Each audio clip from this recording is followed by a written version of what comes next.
we got to have backup, Always got to have a backup, man. So That's how prepped you are. I got to. And then we'll do this.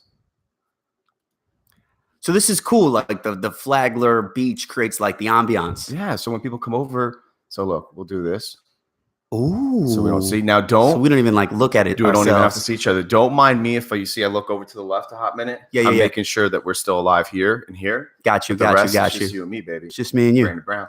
The Doc. Wow. I can't even tell you how much it means to me that you're here. A, just because we grew up together. We did. But B, I'm so proud of you. And like, this is going to be such a good show because I know we're going to take it from the top. Wow. But some of the cliff notes, I mean, that we had Tokyo. I can't wait to talk about the Tokyo. Can't wait to talk about Tokyo. I see people posting it's in like hieroglyphics. But okay, let's some Japanese font. That's cool. Let's do this. For those that don't know, Brandon Brown, very, very dear friend of mine. Close to the heart. Man, so special. Graduated a year after me. Correct. Your friends were my friends, vice versa. My friends are your friends are my friends. We grew up, and now you are a professor. I am. At NYU, right? At NYU. And you reach out to me genuinely and say, I'm coming on the show. Yeah. And I'm honored. I heard big things about the show, so I was like, yo, I'm going to be in town. We're on spring break right now. Oh, you are in the spring break? Man. Okay. Thank God, the weather. So I got a little spring break, and I said, hey, man, what's going on? Let me be on the show. And we're like, let's do it. Blown away. So that's it. So those are listening, Brandon Brown, the Doc. The Doc. So let's take it from the top. We're 2003. You're graduating. Graduated 2003. Do you go to Texas or do you go to FSU first? I went to Florida State. Okay. Go Noles. Went to Florida State, majored in sport management. 4 years. Yep, 4 years. 4 years, majored in sport management. Did a little work in sport. Worked for this like indoor football team that was one and done, the Tallahassee Titans. And it was one and done. And then to be honest, I didn't know what I wanted to do. So like the easiest way out was just to go to grad school, and that's what I did. Okay. So did my MBA at Central Florida. Okay. So we're still in Florida at this point.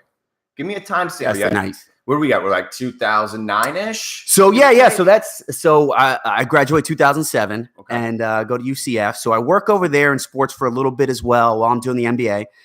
And then I say I want to stick in sports. So I go to work for the Mets after that. Wow. Yeah. So I work a couple years for the Mets. And then like I kind of have a desire to teach a little bit. Now that's obviously you're living in New York. I'm living in New York, working full time for the Mets. Get reconnected with my New York crew. Me and Steve Burns got reconnected. I don't know if Jay was up there. I think Joe Rob was up there at the time. Yeah, of course Jay was up there. Didn't Joe Rob kind of pave the way for you? No, Steve paved the way. Steve did? Yeah, man. Well, first Scotty John. Scotty John, then Steve paved the way. There's a wild story about how me and Steve actually wanted to transfer from Florida State to St. John's. So I was like, yo, Steve, let's transfer to St. John's. And he's like, okay, let's do it. So we both put in transfer papers. We both got in, and I was like, yeah, I don't want to do it. And I didn't do it, but he was like, yo, I'm going. So he went, and he kind of paved the way for our friends at least. Right.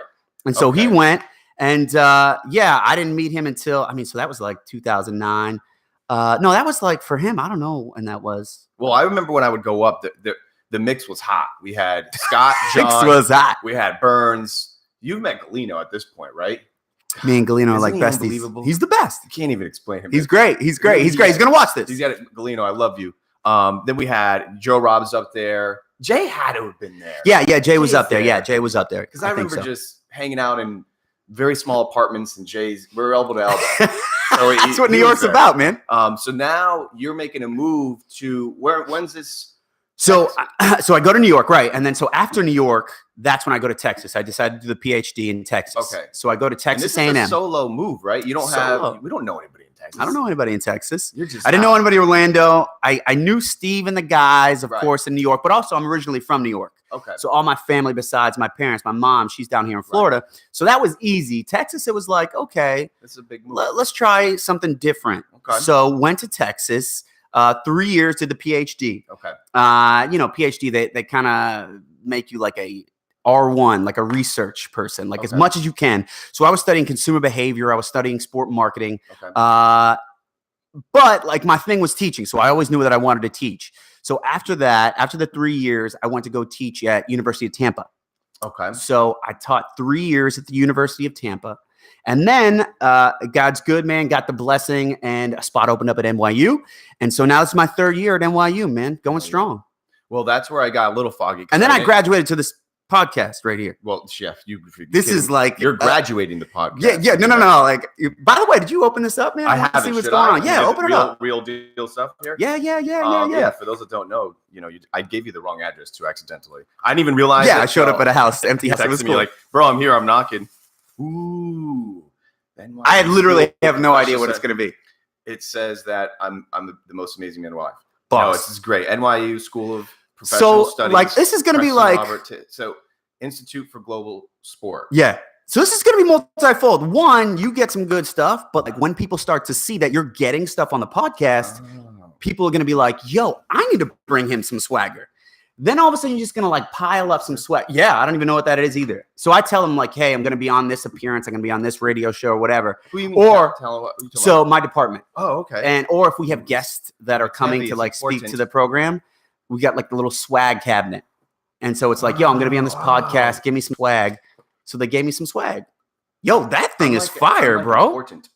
Wow. I'll sign the big checks with this. Wow. Can I feel it? Sure. Look at this. Wow, man. Yo, this thing is fire.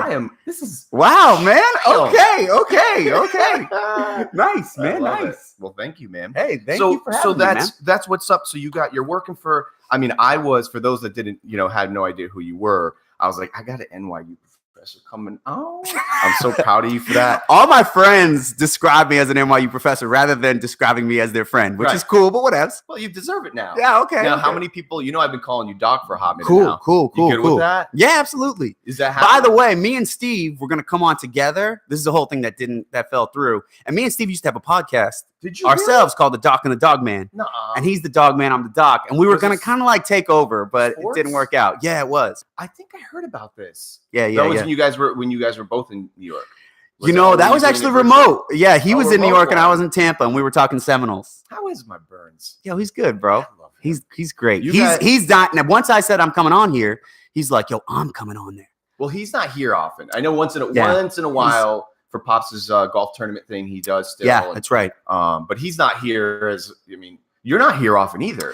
I try to come more often. I'm one of the very few people out there who like Palm Coast. You're not against. No, like people who leave are like, I hate Palm. Like, no. It's a beautiful town, man. I don't care what you say. I like Palm Coast. So I'll come back summers, a little bit, maybe like once in the winter. I get a lot of breaks because I'm on the school schedule. So I'll come back when I can. I'll just lay low. When's the last time I hugged you? Because it wasn't that long ago. I feel. Was it you were here for the?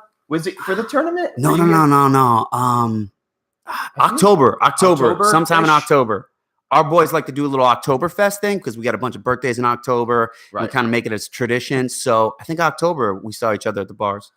I love your little crew, man. Always have. Hey, how did that? Were you guys a self-named crew, or did the Lost Boys, was that given to you guys? So Matt knows. I think Matt and Matt's Jay claim. Yeah, Matt's probably on air. Yeah. Matt and Jay, I guess, claim. There you go.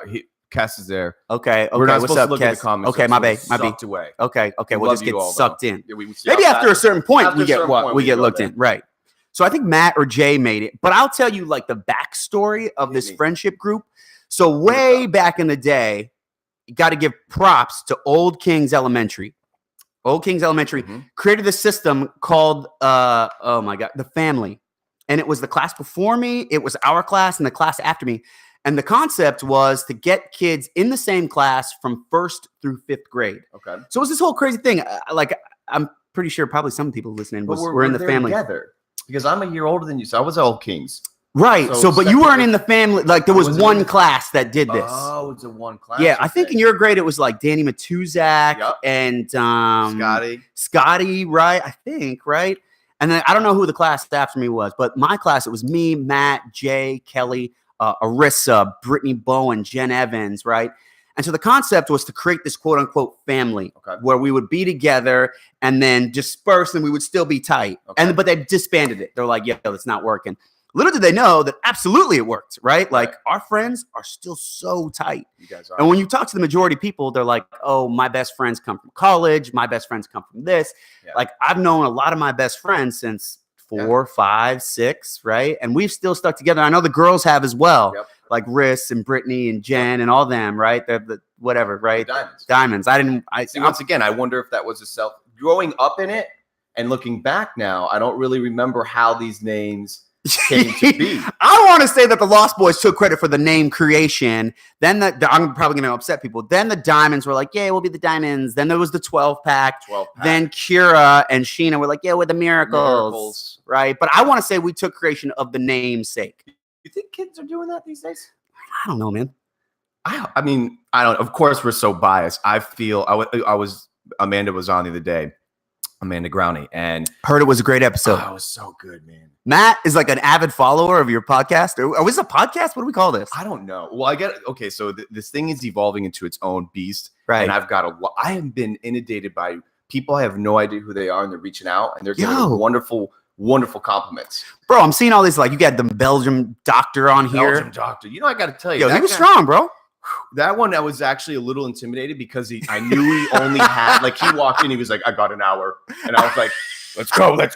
Like, I didn't want it. We're usually like today, it's like wherever we go, we go. This Yeah, guy let's was go. like, I have an hour and I have to save the world. I'm like, Yeah, absolutely. you're like, yo, go, go doc. save this world. Go.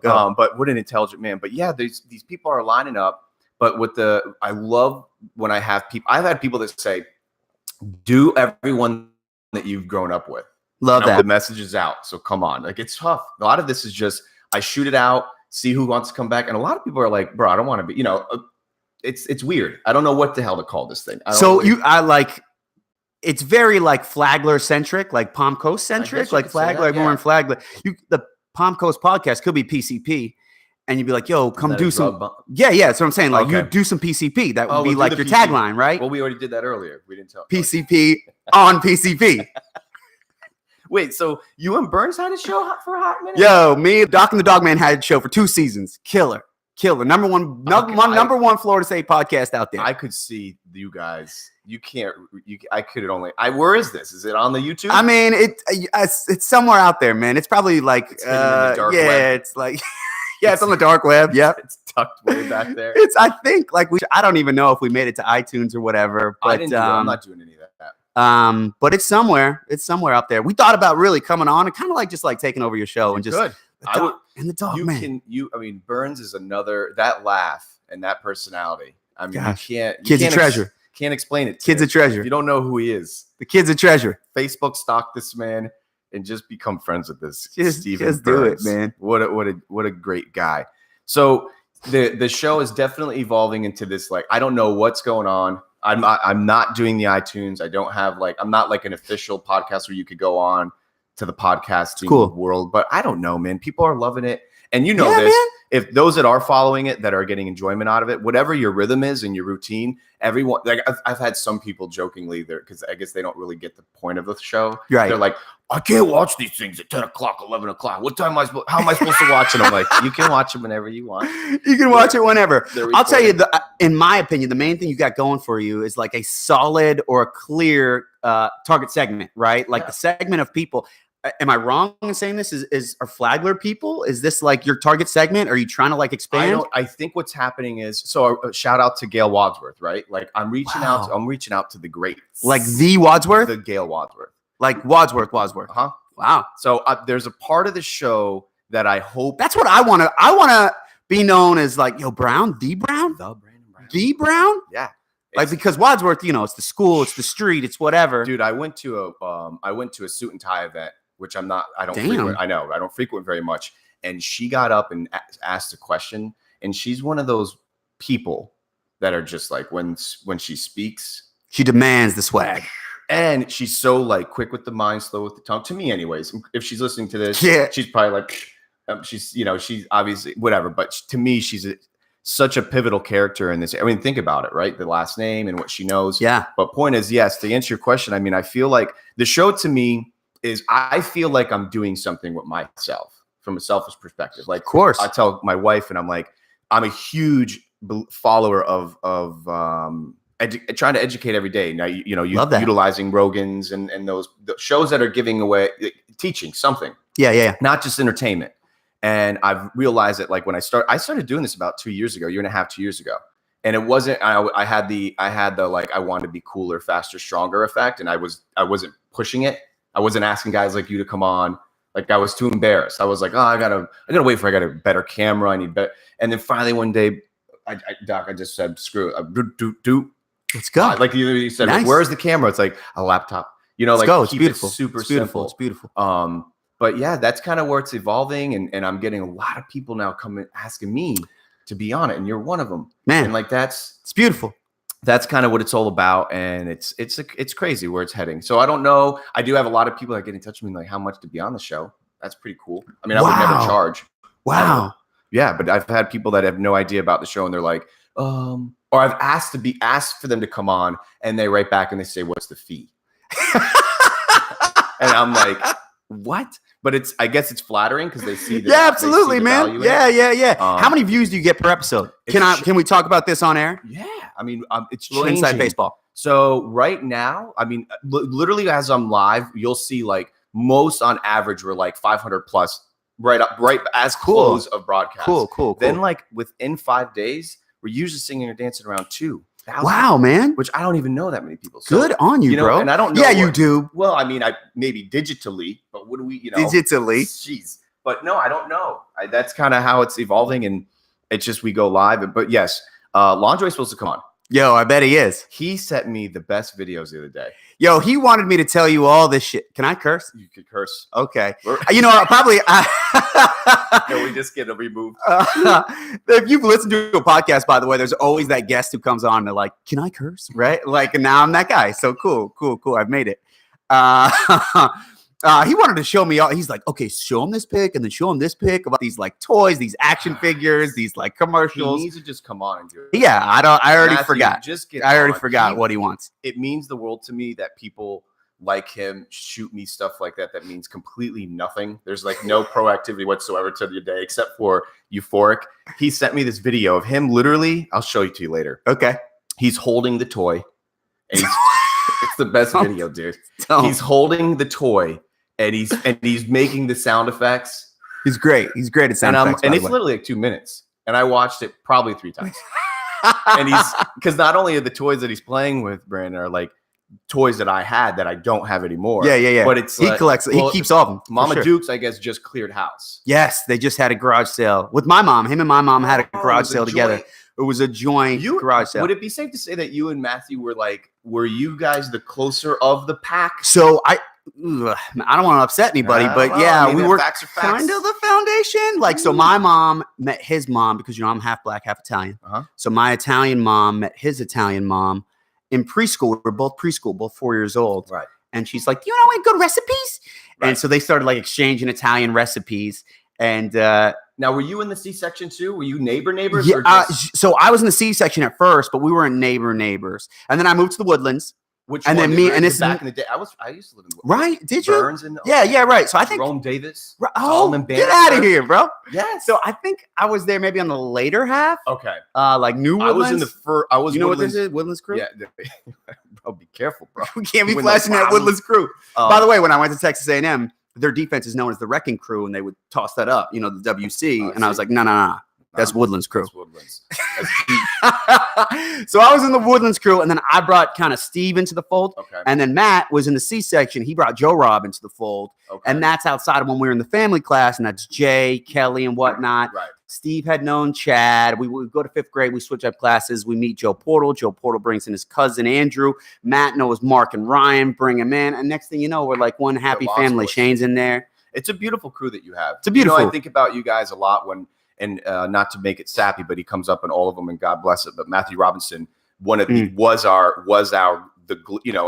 would say was our like the center of our crew. Yeah. And losing him was we've learned. I've learned so much through that process. But like the fact that you guys have each other, I think about that all the time when I see photos of you guys, and I'm like, love that, dude. Embrace it as long as you can because life is so precious. And I love when I see you guys posting photos and even just your interaction online. Like even with like lingerie and like I said, you guys, if Matt needs to have something going on digitally. Man, he is the king of Facebook, and he'll get in these arguments and he'll lose them, by the way. And then we will troll him pretty hard when he loses these Facebook arguments. You know what he loves to do, from my opinion? He loves to troll the ladies online. He loves it. No matter He who loves it is it. that posts something. Loves it. He loves to do some kind of GIF or something to aggravate the situation. He loves it. And he knows how to get Adrian really good. Oh man, You've he seen gets him her and good. Adrian Oh go yeah, at yeah, it? yeah. I was Yeah, actually I got involved because Can't Adrian help it. said something like blah blah boo hoo something, and Matt came in with some kind of GIF or something and was like, well, screw you. And then they, of course, it's all means well for those that don't know with any of this. Chad has this real, Chad's crew. He's running around with like a Swedish crew, So some whole people nother who are crew. smart minds, right? And so Matt, like a moron, gets into it with this guy who's clearly way smarter than Matt. And Matt's trying to bring a knife to a What's the gunfight, topic right? matter? Just Man, I forgot what it was. Something political. Oh, And it's like, geez, so Matt, you're Matthew. way out of your round. And this guy's schooling Matt. Mhm. And but I wanted to come to Matt's back. I was Right. like, yo, Steve, let me get in there. And he's Yeah. like, no, chill out. And then so Matt's like on the losing end of this. So instead of helping Matt out, we just were like, he let him. we let him burn and then trolled him when he got burnt. Yeah, he likes that. He's good at he's probably trolling us right now. Yeah. Let's Probably- don't look at it. No, don't he's look at probably still sleeping, to be honest. Is really? It's 11:15. He'll be sleeping for a couple more hours. Well, Matthew, when you wake up, we love you. Yeah.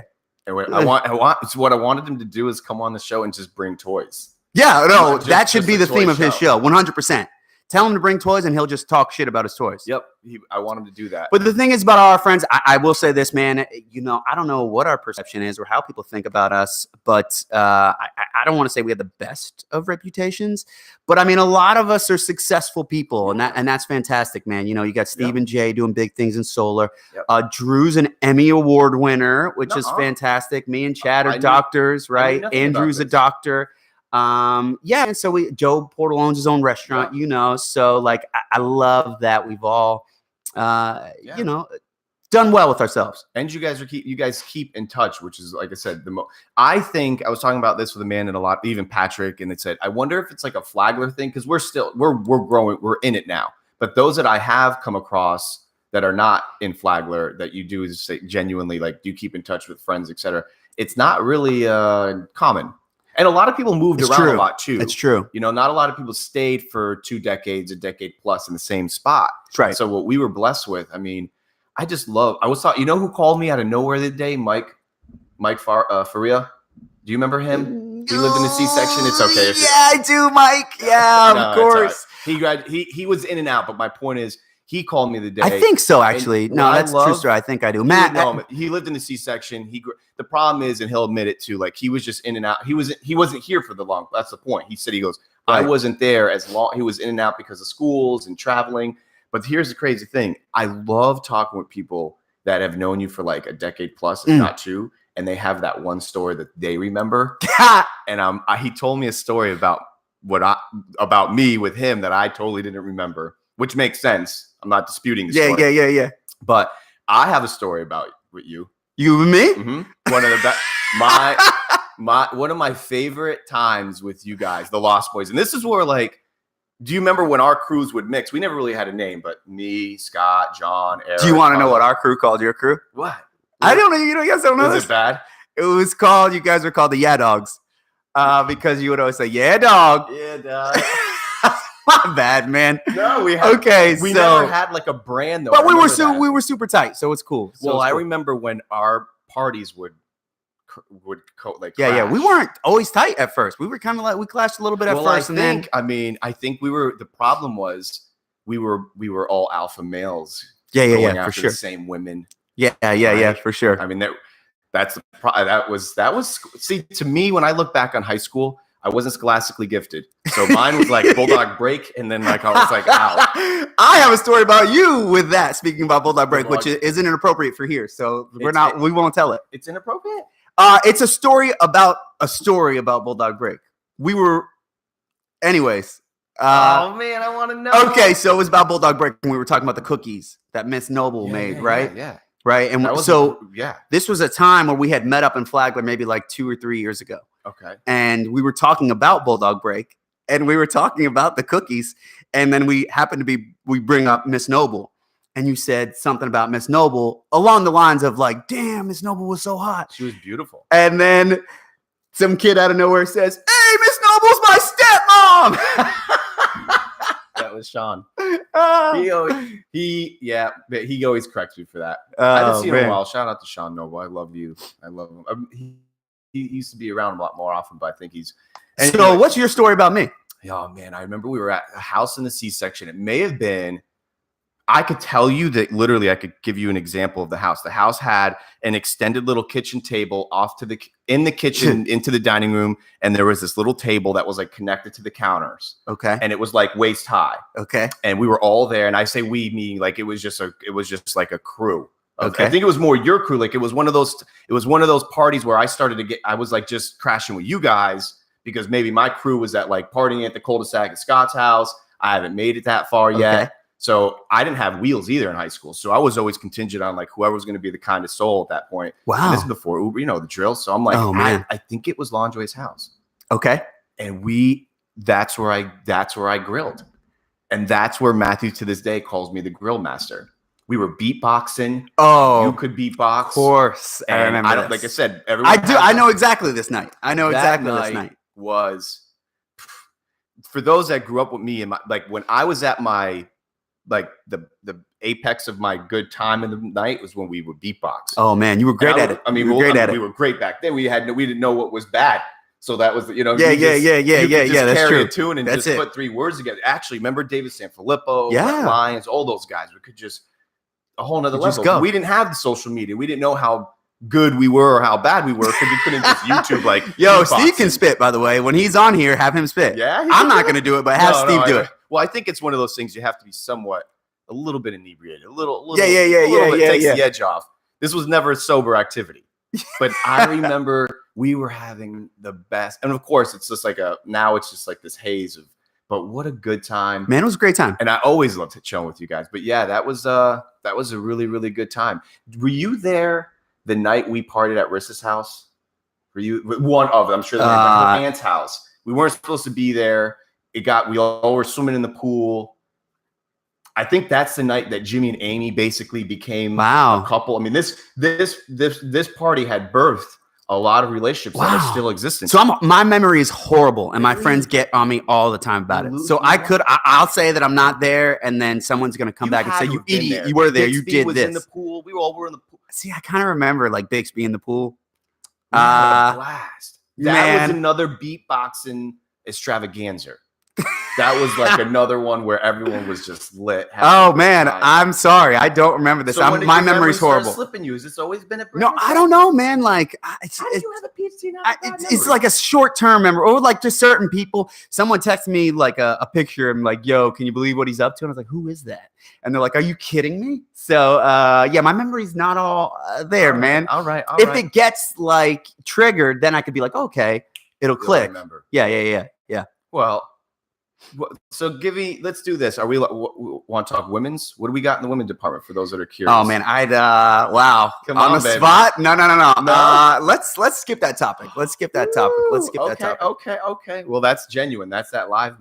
We're live. We're live. After We're show, live. Okay. After There's show, we could an after possibly show. do something like that. I've actually had people, They say you should have an after show after the show because it really does. That's where people start telling. Like Talking The Walking Dead. Yeah. Well, see, like that show, the show after the show. Boom. And then there's going to be another one like talking about Walking the Dead. But people always let more out right after the end. What's that? People they'll tell me more. Sometimes. Yeah. I bet. It's been surreal because like we'll end and then they're like ABC and I'm like, why did you say that? So good. Anything that will be after the show will probably be deemed by myself or you as to be inappropriate for on the show. So once it ends, we'll be like, yo, actually, boom. Yeah. Okay. So what's the life, like a day in the life of the Dr. Brendan? Day in life in New York. First off, it's cold up there, man. And it's starting to just get warm. And it's a hustle and bustle, man. You know, New York City is like, you know, people are upset. And they get you upset. And so, like, you're yelling at people even though you don't mean to. Like, oh, why did I yell at that guy? So it's like a hustle and bustle type thing. But a day in the life is, you know, I teach multiple days a week. There's one class I teach 1 day a week.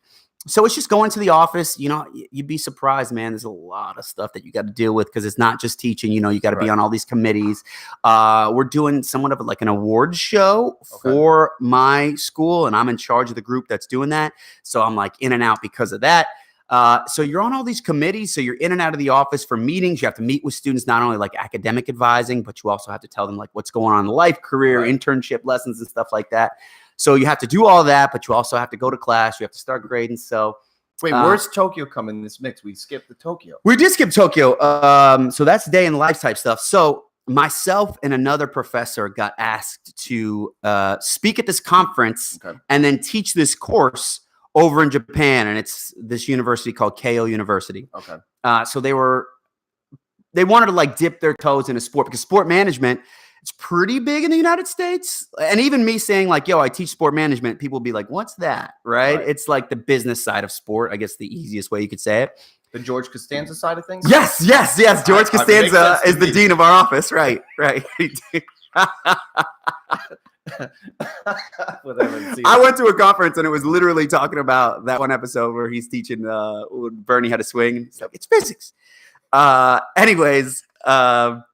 So especially in Japan, it's brand new. So they're looking to bring in professors who have an expertise in the subject matter, who can kind of go and teach executives who don't know about it, who do work in sport, but don't have any particular background working within sport, like academic. Myself and another professor, we got asked to speak at this conference called SportsX Conference. So we spoke at this conference, and then the following week for the same organization, Keio University, we taught an executive education course, which means we're not just teaching, but we're teaching executives. So it was cool. Our students were like some guy who worked for Tokyo 2020, the Olympics. Olympics going to be in Tokyo. So some guy who worked for Tokyo 2020, their national football organization, their national rugby organization. There's some guy who was a professional hockey player. What sport is like, do they have a pro? Big in baseball, by the way. Big in baseball. Sumo is a big deal, right? They'd like to get soccer off the ground a little bit more. And same thing with rugby is actually kind of up. But baseball is big, man. And sumo is a thing. Yeah. So we went and we taught these executives. And it was cool, man, because stuff that I would teach my sophomores almost, like some almost kind of basic level marketing stuff, consumer behavior stuff, was brand new to them, right? They didn't have any idea of these concepts. So it was cool to teach these executives who were literally going to take it. And then like the Olympics, part of the Olympics are going to be by that guy who I taught. So it was cool to see your work come to fruition.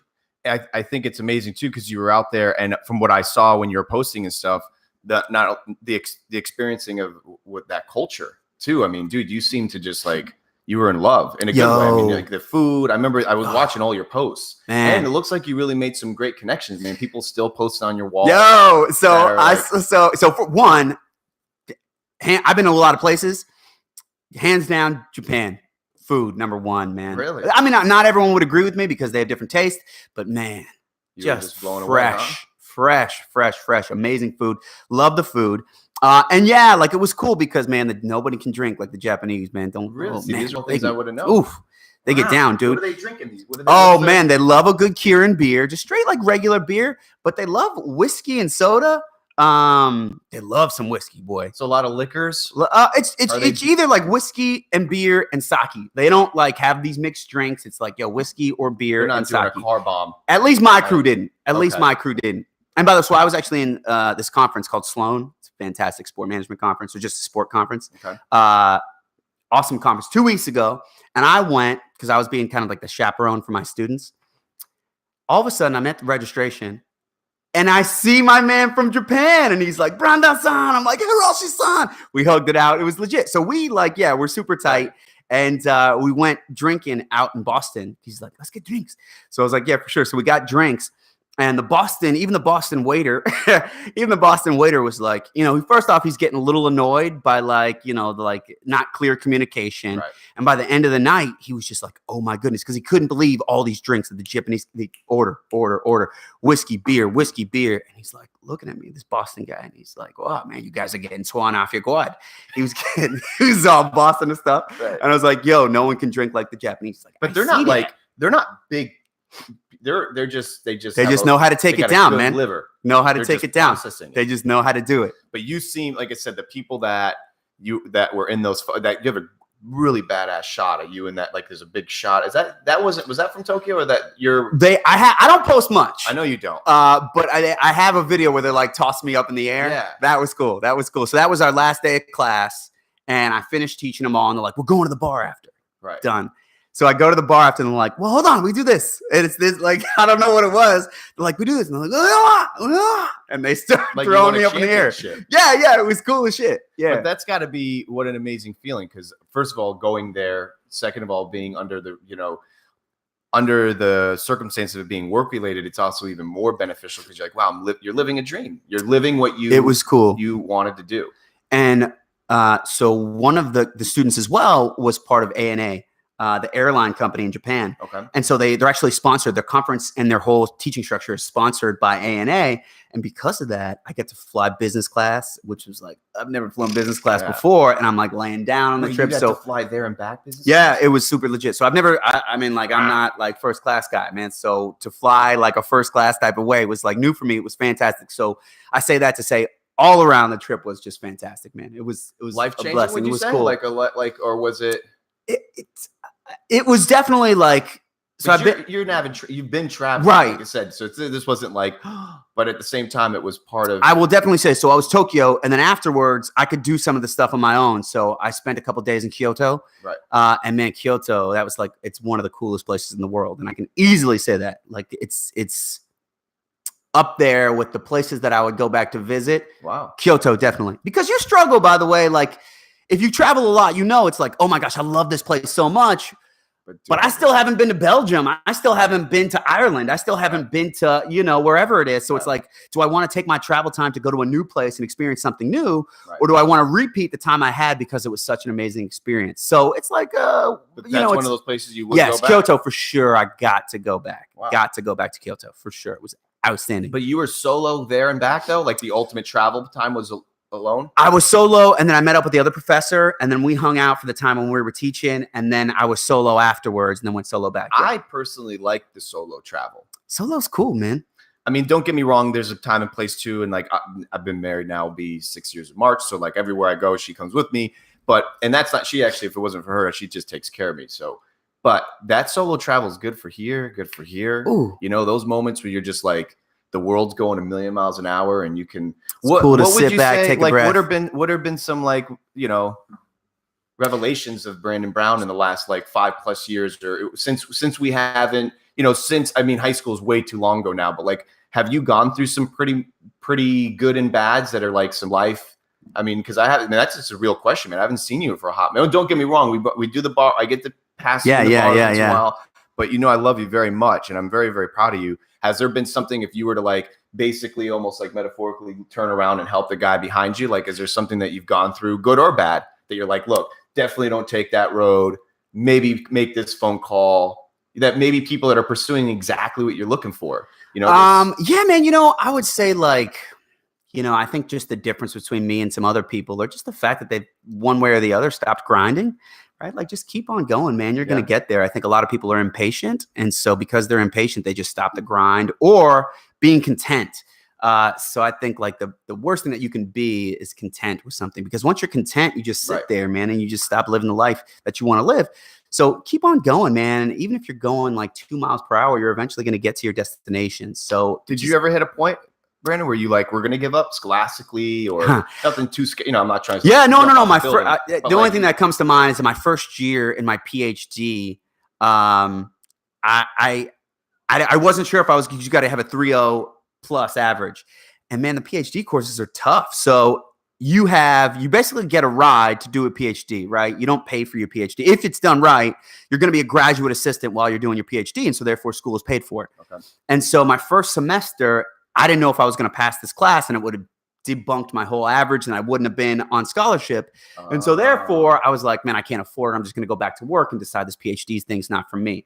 So I came really close of like, just like kind of saying, no, it was a good try. It's Texas. I don't like Texas that much. I want to go back to Florida anyways.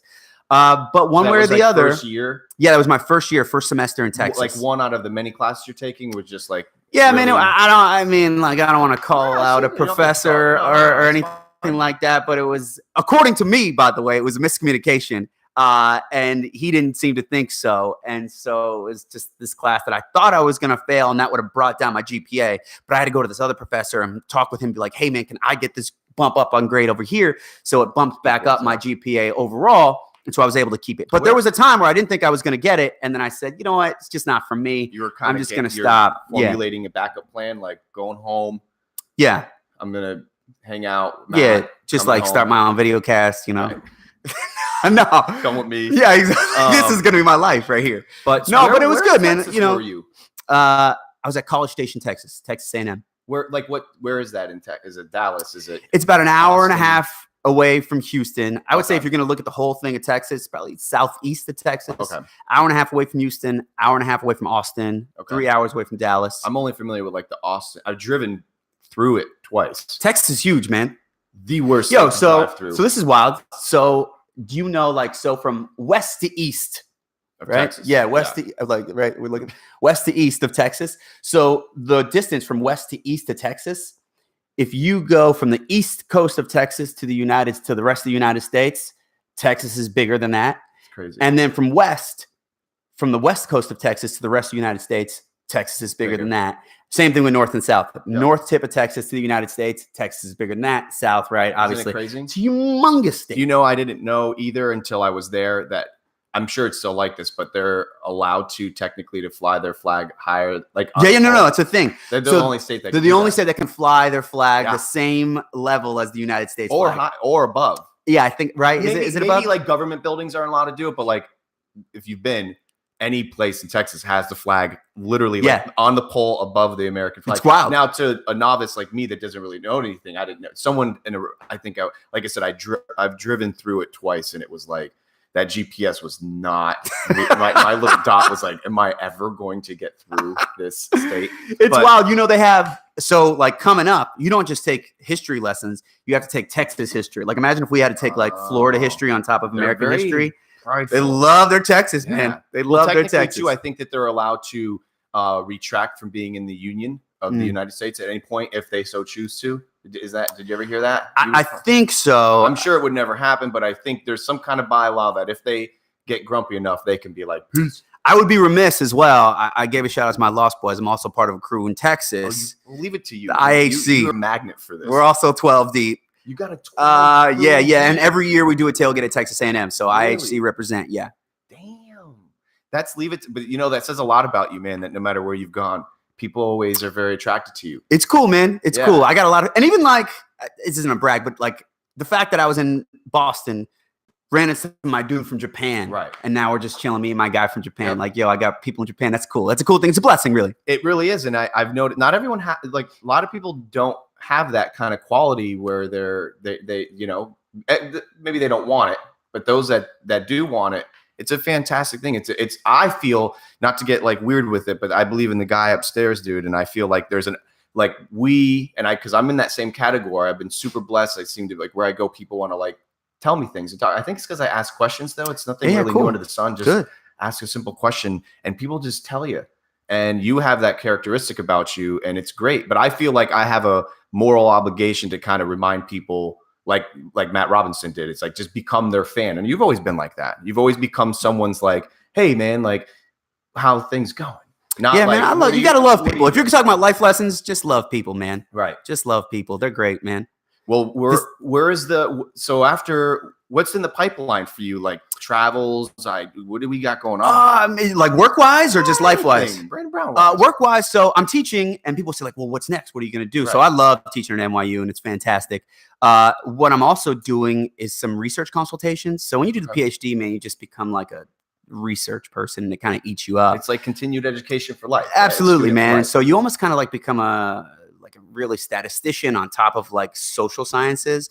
So I do a lot of research, and I've been doing a lot of research consultation for a number of companies. So again, blessing, man, I've been doing some research consultation for NYCFC, the MLS team in New York.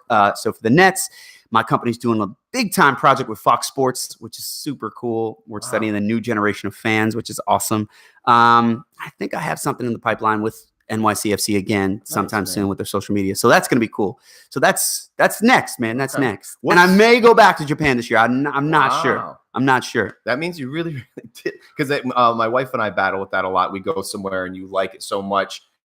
And you're like, well, we can go to other places too. But when you do find something that you groove with, isn't it amazing when you travel somewhere and not, you can go down your list of things that you're looking for, like, whether it's safety, food, community, ease of getting there, whatever the case may be, and you hit that spot where you're like, damn, that was pretty good.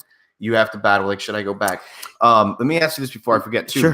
Sure. What's the doc's opinion right now on the sports scene when it comes to shout out to Jonathan Robinson, and he's been teaching me, and Ronnie Ryan, those guys are really, really tight, and they follow this college basketball. Yeah. Do you get involved with like per sport, like you're a fan of many sports yourself, right? What's your opinion of this? Like how the sports scenes are changing in general, like specifically the college football, the basketball. Like, do you have strong opinions that you have to like not implement or discuss when it comes to work? And it could be anything, like where the NFL is going, the political jazz in the sports world. Yeah. Well, so I'm consumer behavior and I do sport marketing. So it's not so much, I don't do so much on the field stuff. Okay. So I will say the thing that is interesting to me is what we're studying is this whole new generation of consumers, right?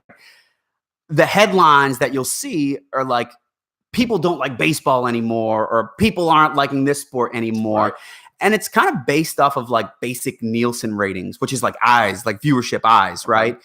But that doesn't really get to the bottom of it. Whereas like consumer affinity is still there. And I think the thing that interests me the most is the idea of like what a new fan is and how fandom takes place. So no longer does fandom equate to just like, I'm watching it on TV. But these headlines would have you believe it, right? Like a big knock on Major League Baseball right now is that no one's liking Major League Baseball. And that's strictly based on the numbers in terms of people viewing the game. Right. But we know there's tons of other ways to consume content, right? You can go online, social media, and not just even watching the games. What's wild to me is that new fans will define their fandom completely different from like how me or you or the previous generations are going to define their fandom. Give me an example. So great, right? So I could have some older dude saying, I'm a diehard Lakers fan. And say, what makes you a diehard Lakers fan? He says, I watch every single game. I take the stats every single game, and I know exactly what LeBron's doing. I know his numbers, all that stuff. You ask a young kid, you're like, yo, are you a diehard Lakers fan? He said, yeah, huge Lakers fan. Would you watch last night's game? No, I didn't catch it. Well, how much points LeBron score?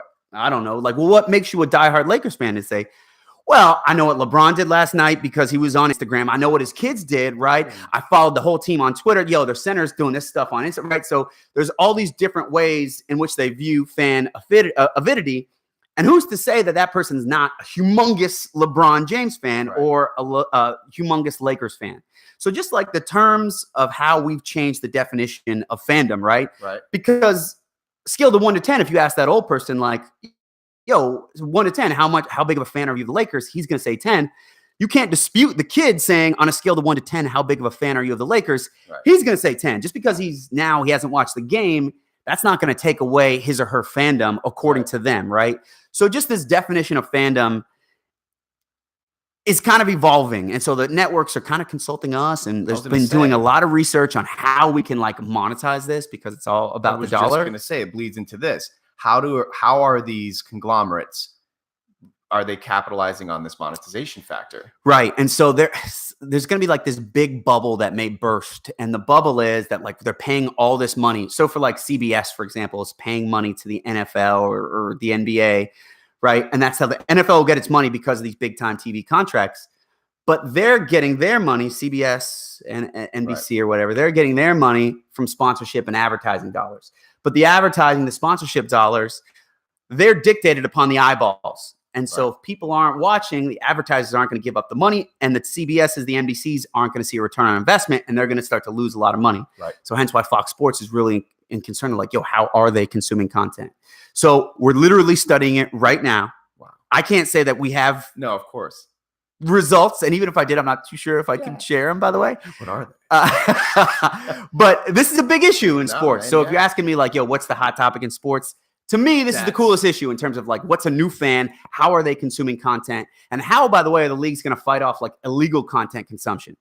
Dude, now we're going to start getting to some interesting things, because from what I understand, as these younger athlete stars that are becoming phenoms, so the guy Zion, who plays for Duke, which once again, shout out to these guys that are teaching me this, because I don't follow his college, but what's happening is, and you know this better than I do, people like him are creating their own monsters, their Instagram accounts, their whatever it is, their Snapchats. Yeah.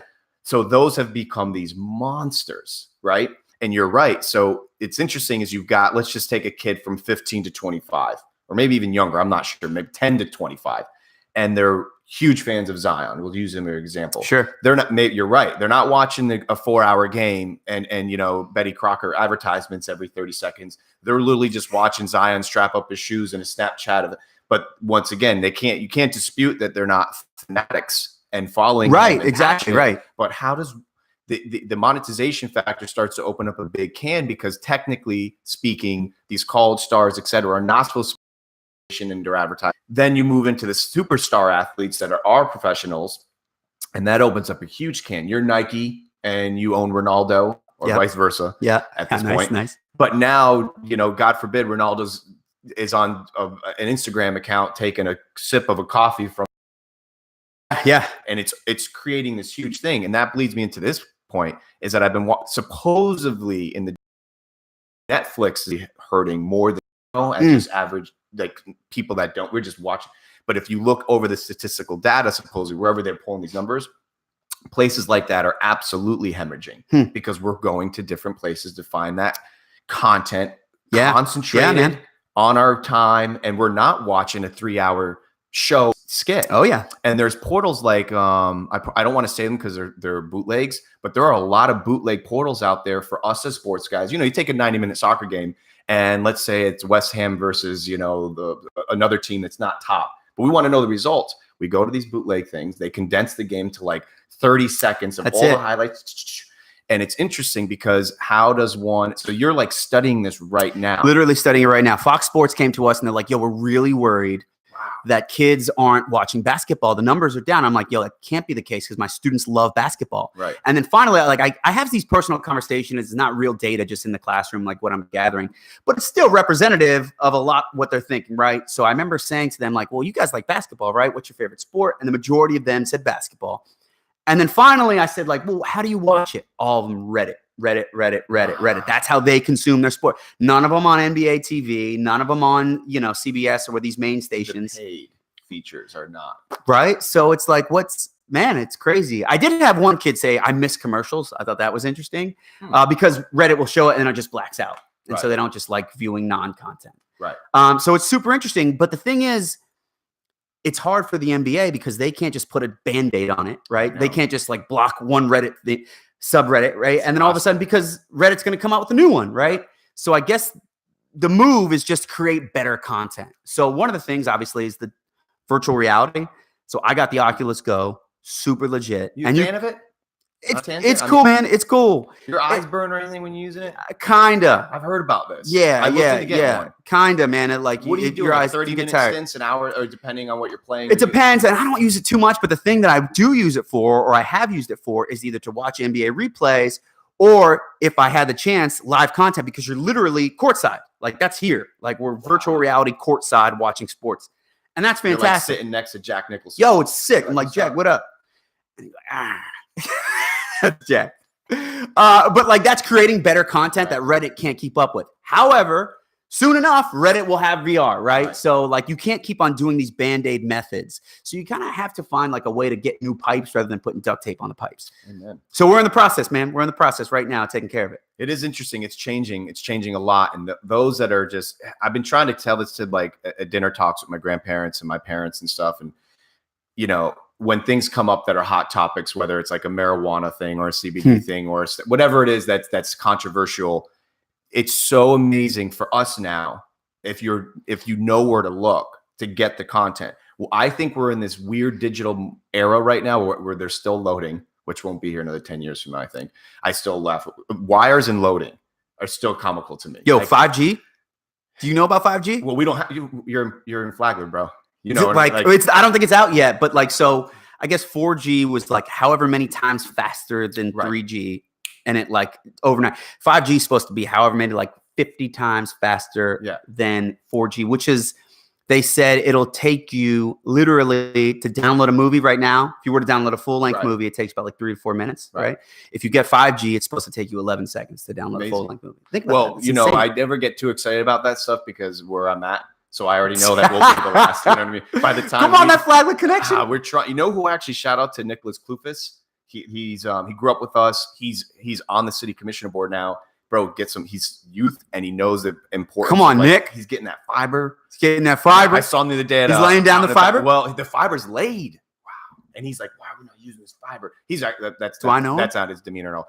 Well, your memory, no. But I yes. don't. Oh my goodness, man. Last time I was at Breakaways, holy shit. What happened? This kid comes up to me and he's like, Brandon Brown. Oh, No idea. Did you So go I with say it, though? like, oh, wait to hear this, man. Scene one. I go, hey, what's up, man? What's going on? I don't know who this kid is, and I'm trying to figure it out while we're talking. And so I take a stab. I'm like, I think I know who this kid is, but let me just try it. What'd you go with? You failed miserably. Horrible Hey, fail. Babo! I say, how's your brother? Oh, no, you went with the You know what he sibling? said? I don't have. No, I hope it wasn't. Yep. My brother died.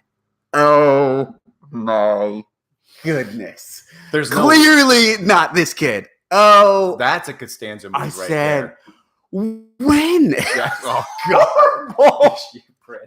I hate that we're laughing about it, but I see you're in the real. I can see my you. goodness. Well, I said when? He's like 12 years ago. oh no, Brandon. It was horrible, man. Oh, man. And of course, I had to text Matt, like, who's this kid? He's like, we used to play baseball with him.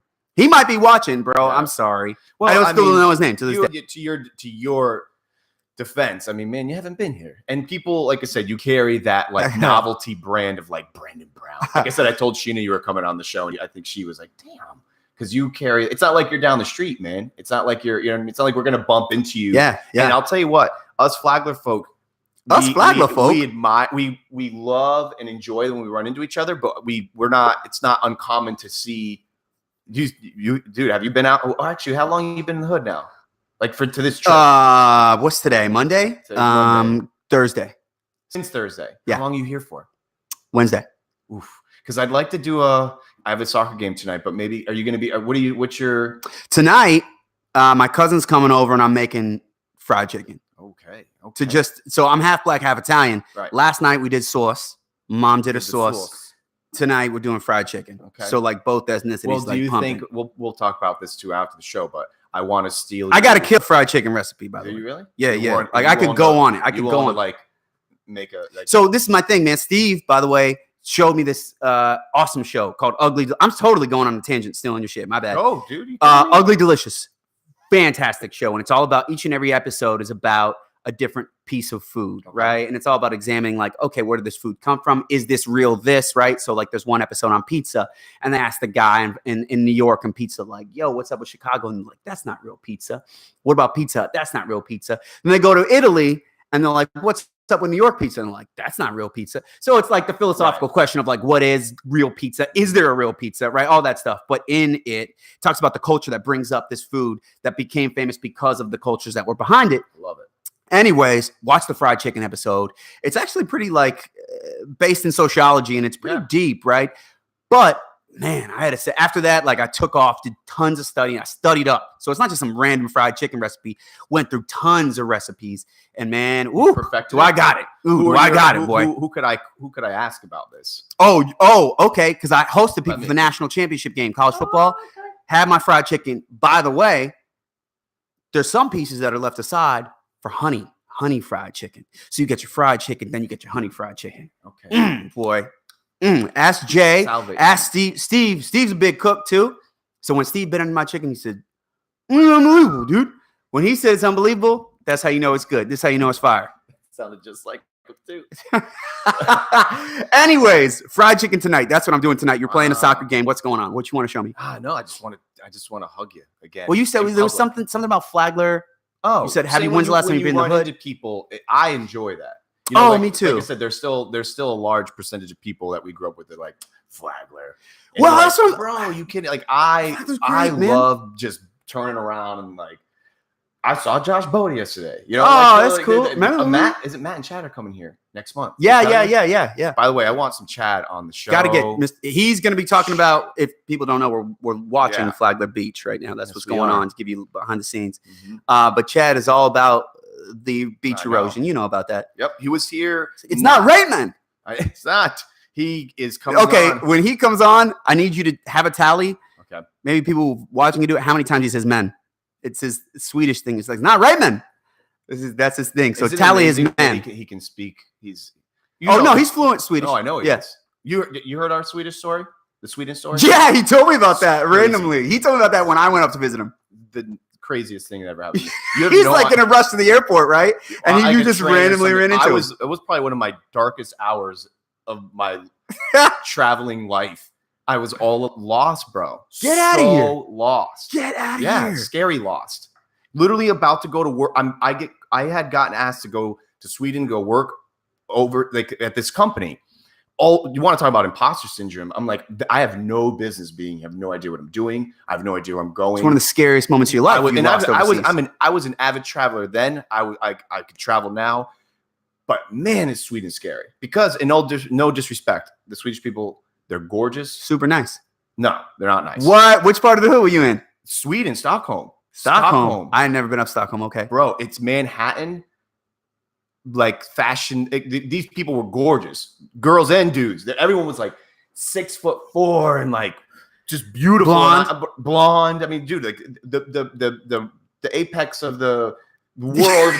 And I'm like, bro, I'm like this little Italian kid, like running around, holding my phone with no service, and I'm like, and there's no addresses in Stockholm. Ugh.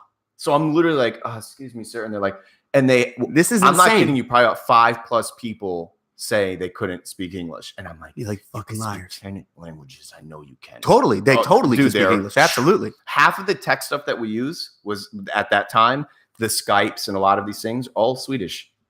Poker, the Swedes put on the internet. Did you know that? Swedes. Smart. Very intelligent people. Mortgages, all those websites that were like the places that porn was one of the biggest things that they were the first dirty ass Swedes. They can do it all, man. So here I am, like, and I'm not like mean. I'm not expecting to be helped. I'm like, so in the midst of you being lost, turning corners, and it's just lost, and then boom, Chad Boda, and he literally was like, insane.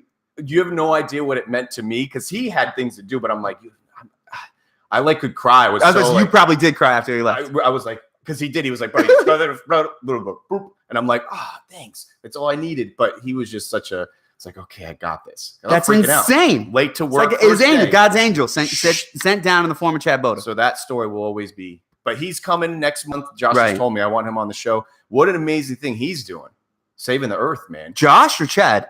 Chad. I didn't know. I have no idea what Josh was doing. That's why I was like, Josh is saving the earth in his own way. But Chad is saving the earth, dude. Like, wow. Yeah, man. Like an amazing. I don't like to put down my studies in PhD because mine's just social sciences, right? Like finding about consumers, and it's cool as shit, right? I love it. But yeah, Chad's doing some really meaningful stuff with this PhD. I had a guest lecture in Sweden. Did you? Really? Yeah, it was cool.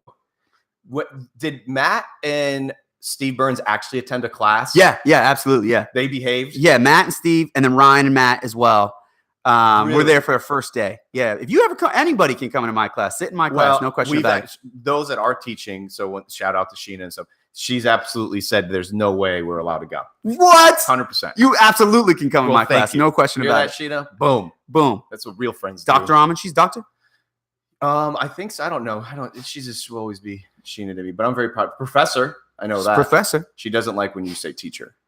I know that. She's a professor. I let my students call me whatever, by the way. What is like on the first day, I tell them, listen, you're adults now. Call me Brandon. Call me DB. A lot of people go by DB, even though it's kind of a messed up acronym. But Doc B is probably the most. Like DB. What are you used to hearing in the halls and stuff? DB. Yeah. They must love you, dude. It's cool. Yeah. What a great, like, I wish I had a teacher. Imagine that. Well, actually, I had some good teachers, but still, you know what I mean. I love my students. But this too now. Where are the sports going that if you and I did own Fox Sports? Okay. Pretend. Come on. Okay. Yeah. All right. What are we? Okay. We're at our meeting. In Japan. We flew to Japan on a private jet. We're on a private jet. What else do you want? Like, I don't know. We want more money. We need more money. No. I'm saying like on the jet. Like, what are we eating? That's good. All right, we're on the jet. I need to be able to lay. So I'm laying down most of the time. Like I'm sitting. Yeah. That. Yeah. What do you? But like, it's also like Austin Powers. It's like going in a circle, and also it's like recline because we can get anything. We need something stupid in the jet too. I would like. We own Fox Sports. Like LeBron's chilling with us. LeBron came. Yeah, but we can't. I like Natalie Portman. She's there. Natalie Portman, just cause. How about can Jennifer Aniston come just cause she's doing a discount trip? Jennifer Aniston from Friends? Yeah. She's all right. She's all right. Oh no, that's the one. That's my one. Huh, Jennifer. She's that's about Jennifer Aniston. I've done a lot of impressions so far, by the way. You've done well. We got more. We got Burns more. One was Burns eating. I do a Burns. It's not flattering. I do a Burns. It's not flattering. You think I he'll won't ever do come it. on the show now that you've. He's dying to come on the show. Yeah, me and him really wanted to come together, and it was going to be a dual show. Your first dual show, and we were going to just run a dual show. Oh, you have? I've had the dual show. Might be. Here's the thing about the dual show. I don't think it carries the same. Mm. Have you ever seen Rogan's duels? Mm-mm. They don't really. They're too much. I don't think if you can look at the, and I'm not doing this for views because I'm not monetizing. Right. But I think it's about the rich content. You don't get that. It's like it turns into, because like I said, he's done a couple of dual shows.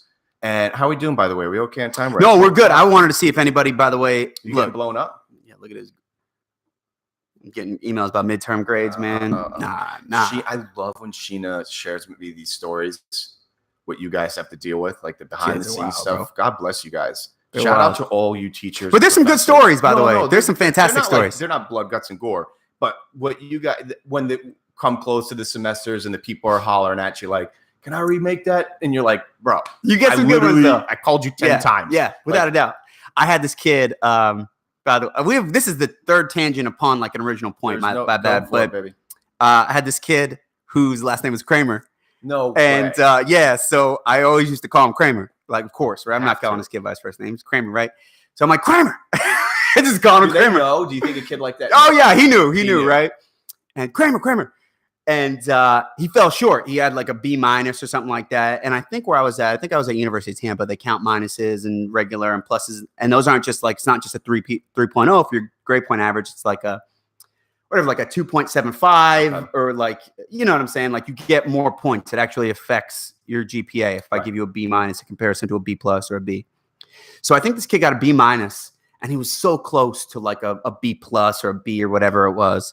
And he emailed me and he says, like, come on, man. I'm just, Dr. Brown, can you do this for me? Whatever. And I'm thinking in my head, like, sorry, bro, I'm not doing nothing for you. You had tons of chances, right? And at the end of his email, he says, ... do it for Kramer. Bumped him up. He got that bump. His name was really Kramer. He said, do it for Kramer. I said, okay. You got a bump, bro. You got a bump. How do you not give Kramer a bump? Got to give Kramer a bump. I love when I saw, you know me, I'm like a Facebook whore, man. I'm living on this thing. It's how I'm making my living. Yeah. So I saw your Facebook, and I love your quotes that you have on there. You got Costanza. When I read the Costanza one, I'm like, what a great show! I think is such like such a big move for us. It was like a big deal. I mean, you know what I mean? Oh man, this you can judge a person. That should be your first question on the show. What's that? Do you like Seinfeld? And if people say no, like, sorry, bro, I don't care if you're a doctor. You gotta get off. You know, it's not really carrying what it did. It's, you know, to us it does, but like, yeah. And as I'm having more youthful cats on here and whatnot, that's not really content, unfortunate, dude. That's back to this whole thing. Content is changing, man. Are you a Snapchatter? True. I am a Snapchatter. When did you start snapping? I started snapping long before. So when I was doing my PhD, my last year of my PhD, I got a house with undergrads. Okay. So that was like I was like 27 and they were like 21. So it's a 6-year difference. This is my crew, by the way. This is who I still tailgate with. Yeah. So this is the IHC. And the young cats started up on Snap. And this is when Snap, by the way, was clearly Snapchat. I don't even know if users know this, that like when you used to take a picture, that was it. It disappeared. And it was also, there wasn't a story and you couldn't screenshot. If you tried to screenshot, it disabled your phone from doing screenshots. That was the original Snapchat. I know this. Yeah, so like true dick pics. And correct me if I'm wrong, but No, I didn't send any. Snapchat was literally a hookup man's world. That's what I'm saying. That's what I thought it was. Yeah, that's what I'm saying. Come out, it was a way for dudes that just had no game to start to have a little bit of game, because that was a way of just like holla at you. Yeah, and if you had a bad post, like cool, it's gone. So that's Snapchat. That's Snapchat. Yeah. So I've been on it for quite a while, man. Now this is coming from an interneting standpoint, because I don't have a way of monetizing it. don't get me wrong, if brands are trying to become more aware, blah, blah, blah, fine, snap away.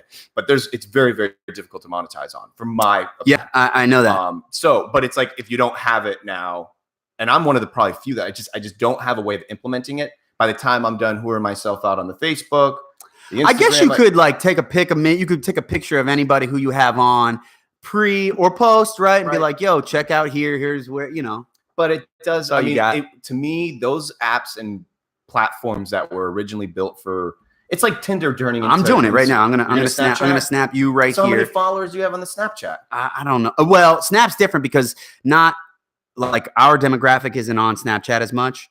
And so like I'll get like 50 something, right? And that's like a lot, right? The DB? The DB. And like I got my 12-year-old cousin on Snapchat and she gets like, that young on yo, they're on this thing. And she gets like 317 people looking at her snaps. I'm like, is that kind of a little spooky though? Totally. Okay, you good. You good.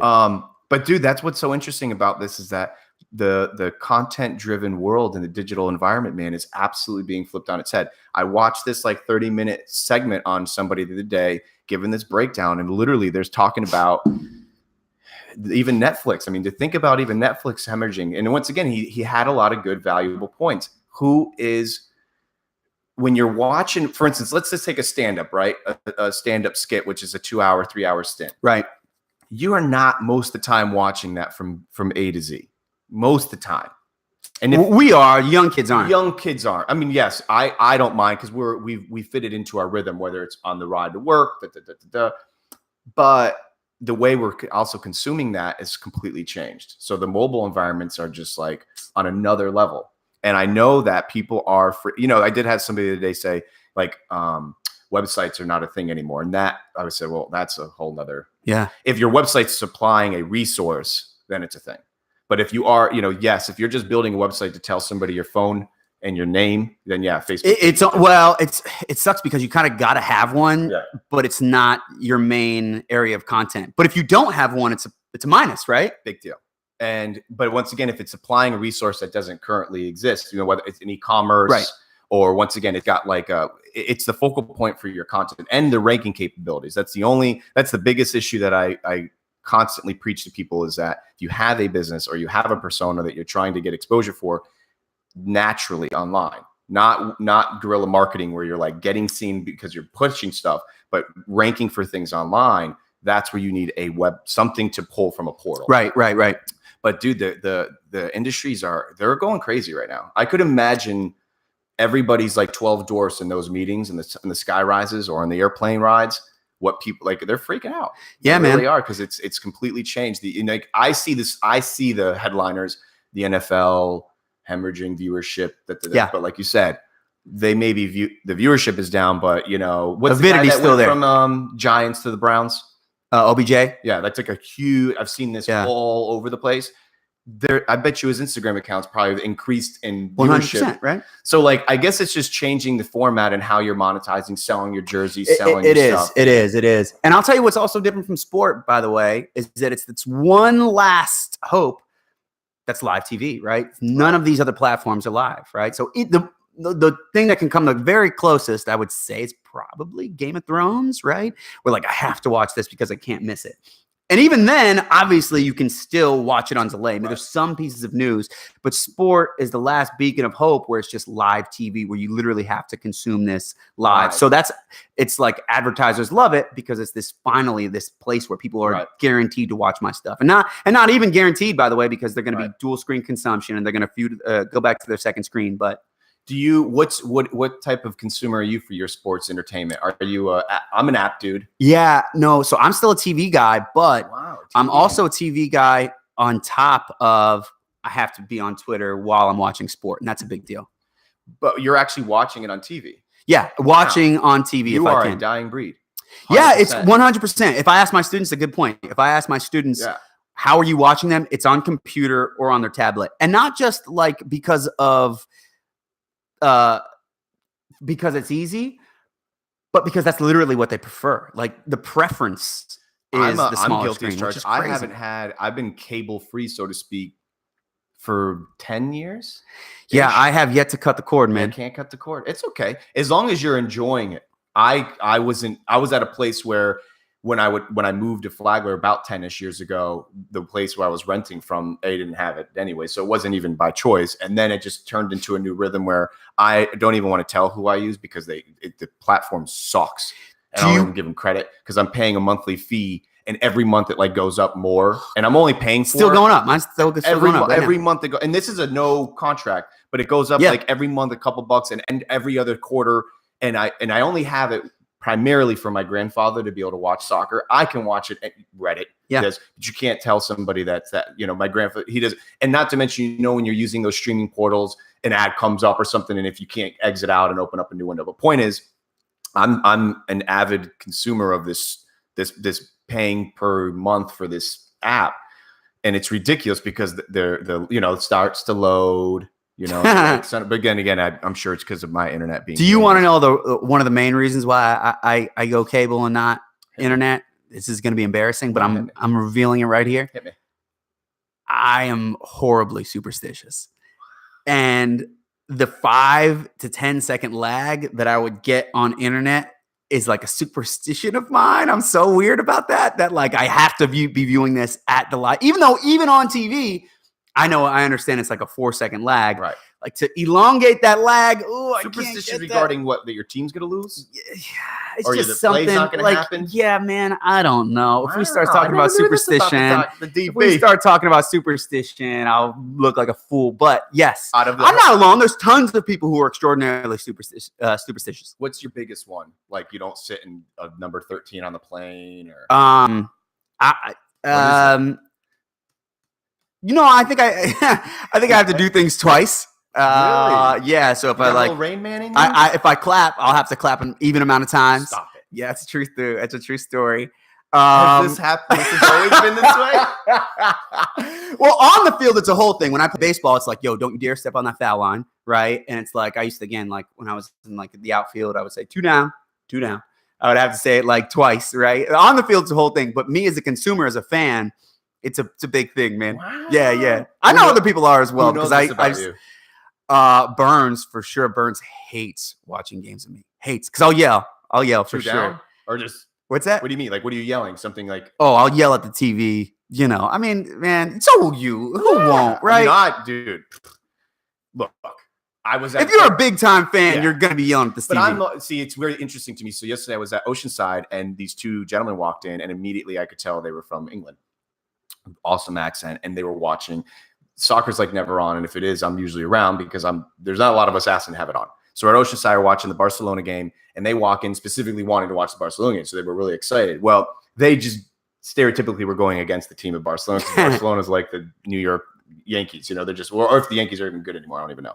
But they're that team that's just, they're good and it's annoying, and I get it. So I'm not even like a Barca fan, I'm just a Messi fan and those teams that are doing well. But point of the story is the camaraderie that we had. Like I walked over there, we ended up talking for like 30 plus minutes and just like the sports and like him, like you said, we were yelling at the TV, but for the sake of the sport, like whether it was a missed shot or a bad call, or I don't know, but there's a lot of people that, make fun of guys like you and me that we're like, Steve hates it. Steve hates it. Yeah.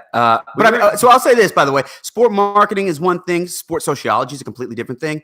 So this whole idea of what you're talking about, that's the beauty of sport, right? Isn't it brings everybody together. It's universal. So there's so many positive. What's your main poison though? Baseball is your.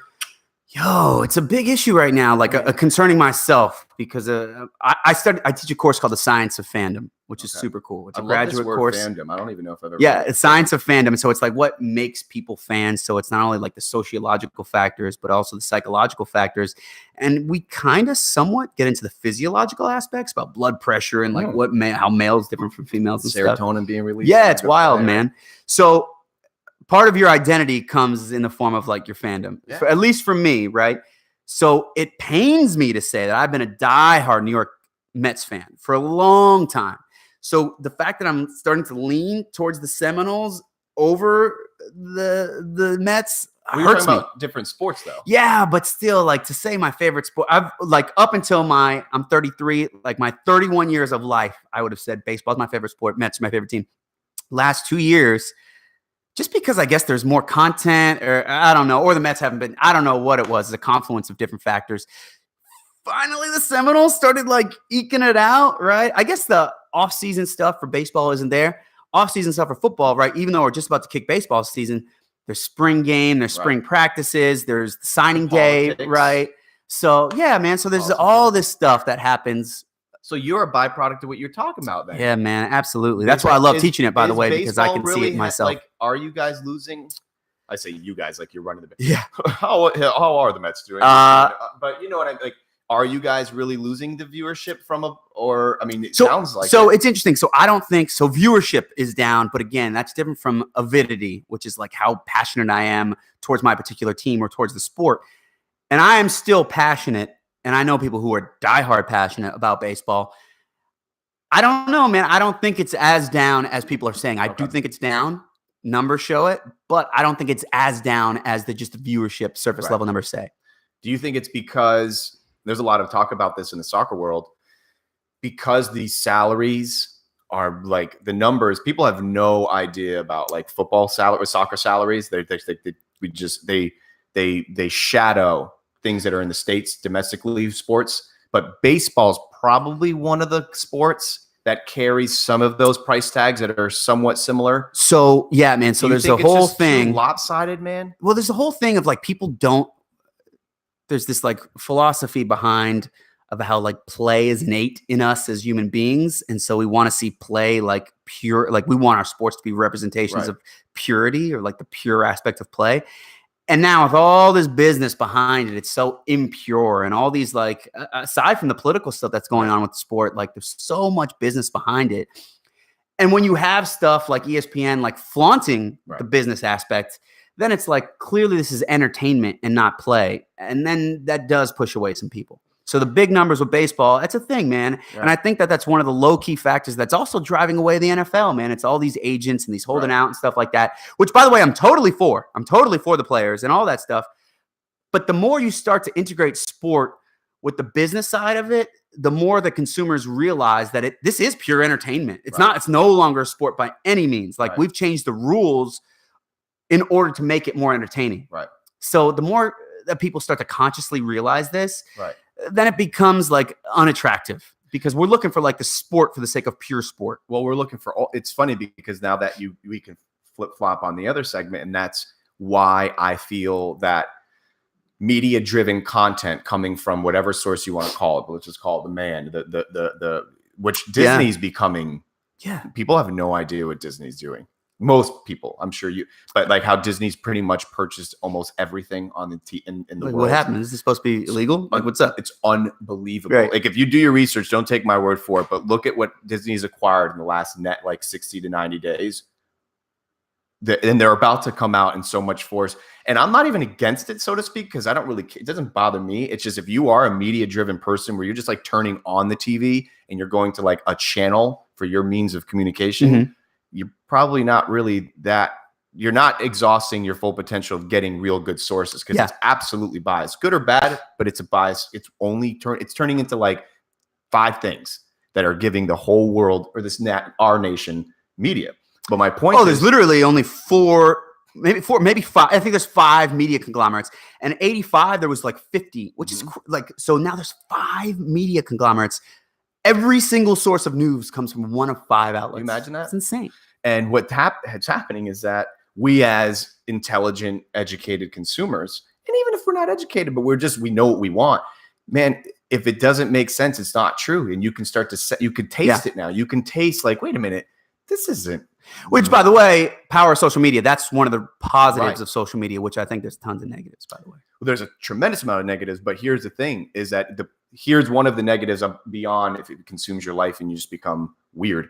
But the point is that you have to find your content. I've been trying to tell that to like my peers, at my family dinners and stuff, like that's out there, but it's not going to be, you're not going to find like my little show. You're not going to just stumble across my little shop. Right. You're going to probably know somebody, or someone has told you. Same thing with Rogan. Rogan had Elon Musk on. Do you know how many people? I could run into 10 people today and they'd go, who? And I'm like, but that's my point. Like, we're talking about the great book. You read that book?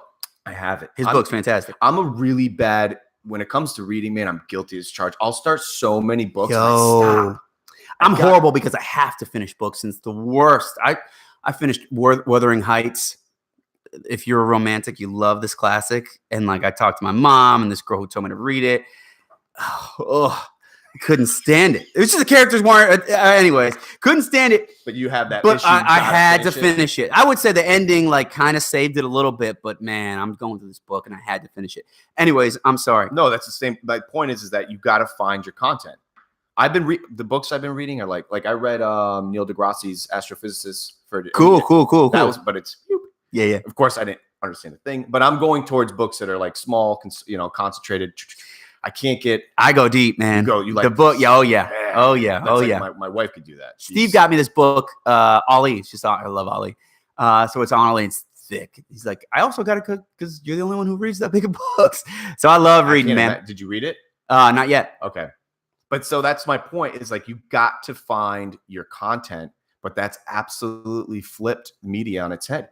And people are freaking out. I mean, dude, to think about, I mean, I'm always going to bring up Rogan because he's just like he's your boy. He is that. You need to have him on here. Imagine that. I always say Matthew Robinson would have him on to say he would be that guy. That would have found a way to get in touch with him. Go at him, bro. I know. I was thinking about go at him. Like, what you got to lose? You got to come to Flagler Beach and come on my little show.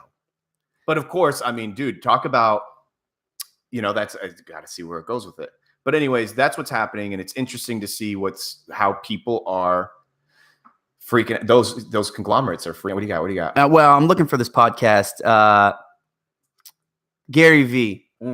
Right? You know Gary V? I do. He's an entrepreneur, and I was just listening to him, and he was kind of cocky about it, but he was super cool about it. He was on this guy's show, and he's like, I'm really on here just to give you a certain amount of worth. It was like, damn, Gary V. But he was cool, and he gave his answer straight. Rogan's just going to pick up your work. Tell Rogan, like, yo, come on through, bro. If I genuinely really went after him and like made like a video, or I bet you if he saw the validity behind me, because I am a huge follower of what the content that he's putting out. He's got good stuff. Oh, I still haven't listened to Elon Musk one, by the way. And Matt and Mark are all over me about it. I listened from A to Z nonstop. Wasn't he high? No, that's the stigma. He took one drag at one point. And it was funny because Rogan said recently, it's like smartest man in the world. He can do it. Yeah. But dude, you like watching him do the show, he literally was so painstakingly would take 30 seconds ish to respond to any question. So intelligent. Should I have done that? Should I? I know, right? Who would I want on a plane? Well, we didn't finish this whole thing about Fox Sports, right? So it's me, you, Jennifer Aniston, LeBron, Natalie Portman. No, let's go real. If we're really good, we're leaving Flagler Airport at 4. Cool. We're going to, where are we flying into? Let's make this really real. Hypothetical. This is because it could happen one day. Okay. Actually, for those that really do know me right now, I promise you, I don't know how, but I am working towards private travel. When I have like a really corpo dude, like, so well, your third quarter, I'm like, oh my God, I have no idea. But I'll say like, no, like, how do you dictate success? Now it's like the shorter my shorts get and private travel. Yo, I was talking to someone about this. We are going to go on tangents forever till we answer this question. But I was talking to someone about this. Business professional, and maybe it's New York because I'm in New York, is not a thing anymore, man. Mm-mm. People don't wear suits. So one of my classes is really cool, a sport marketing course. We're doing a project for Wasserman. It's a big sports agency in New York, just in the world, really. And we're doing this project for them. So I had to bring my class so they could present their objectives to my class, which was super cool. But I come in suit and tie. Only one. And I'm the professor who's representing these students, and I'm representing NYU. But I'm the only one, dude. These kids are wearing like these cool, like graphic tees. Mm-hmm. Hair's got to be all cool. So, man, business professional is kind of like completely out, changed. man. It's insane. Yep. And so now it kind of gives me like leeway to how I dress when I teach, by the way, which is cool. But this is nice. I mean, you're in good shape too. You look good, man. I try to flex on them. Physical health equals mental health, man. That's right. Don't forget that. That's like a Rogan thing right there, 101. I'm trying to be Ryan Robertson. He's jacked, bro. Me and him went fishing the other day. I don't want to say how many fish we caught because you have to have a certain amount of fish per license. But man, he's got a spot. Woo!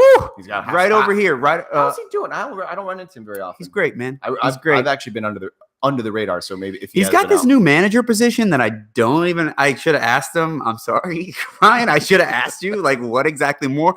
But he's doing great. You know. Yeah. He's got this new manager position for a hospital, as I understand it. Man. He's doing great, and he's the most jacked person I know. Great shape. great shape, Unbelievable. great fisher. Yeah. Yeah. Well, good for him. What do you guys, red fishing? Yeah, man. Yeah. We caught some reds and we ate them. You ate them It was too? fantastic. It was Saturday night. We had fish that we caught and we had steak. Oh my We didn't get goodness. none of that chicken, Me, though. him, Joe Portal's new lady. You know Joe Portal's running around the Brady Bunch right now. You know that? I know that he literally overnight made a restaurant, made a baby. I thought you were gonna say made a family because that is what happened. No, he did do that. He had a daughter, 3-year-old daughter. Now he's with his lady Trish. Shout out to Trish and Joe Portal. Mhm. Trish has 2 kids. So now it's a family of 5 and they're just chilling in this house. We went over the house after we ate steak and fish. It was fantastic. I Great love night. him. I don't see him as much as anymore because he used to come and do the soccer with me. We would watch some games. Who plays on your team? Who do I know anybody who's on your my team? team right now is not normal. I get picked on a lot. Not from our normal friends. because like, There's so, like you're so 20. good. Oh, They're fantastic. They're on a level. I built this Eddie J still killing it. Eddie J's not out here. He's No, I'm playing. Oh no. Yeah, what if I did? It's funny with these sport books that I read, by the way. Eddie J Yeah. gets mentioned. Yeah. Wow. It's awesome. Dude, I'm like I follow all his stuff. I don't know if he owns the building, but he's doing this training. He has a training facility. Yeah, I saw that. Isn't that a beautiful thing? I saw that. Giving Follow him on back Twitter. to the sport and like what he's doing. So who's on your team? Anybody I know, or No. like, are you guys good? We're unbelievably good, but it's not. I can't take really that much credit for. I do my job. My job is I've always been a defensive man, so I do my job and I do mine well. But when it comes to this team is I love these boys. It's been about. I love these boys. 5 They call you seasons. Dad. They- Papa, Hey Gramps. Papa, pass the ball. I'm like, make sure they eat. Come on, boys. No, they are. You're like, I brought Capri Sun Kiss snacks. Dude, I actually have to throttle back because before this, I've always had teams, but before this particular team, it was more guys around near my age. So we take it really, really serious. These guys they're so young and they're so good that this isn't really a big deal to them. This is like effortless and voluntary. Every team that I've had before, You know, thing. we're literally shooting videos back and forth game days like today, like Super Saiyans, like we're like amped up. I remember Gavin. You remember Gavin? Yeah, I know Gavin. You remember that one? Well, we were in New York together for a bit. Okay, there you go. Yo, by the way, so Gavin, this is weird story. Gavin, we hung out and his phone died for some reason. So he had to text his dad. Always dying. He had to text his dad. So he texted him for me. And so for like a month or 2 later, his dad would text me like, Gavin, You're late. call your mother.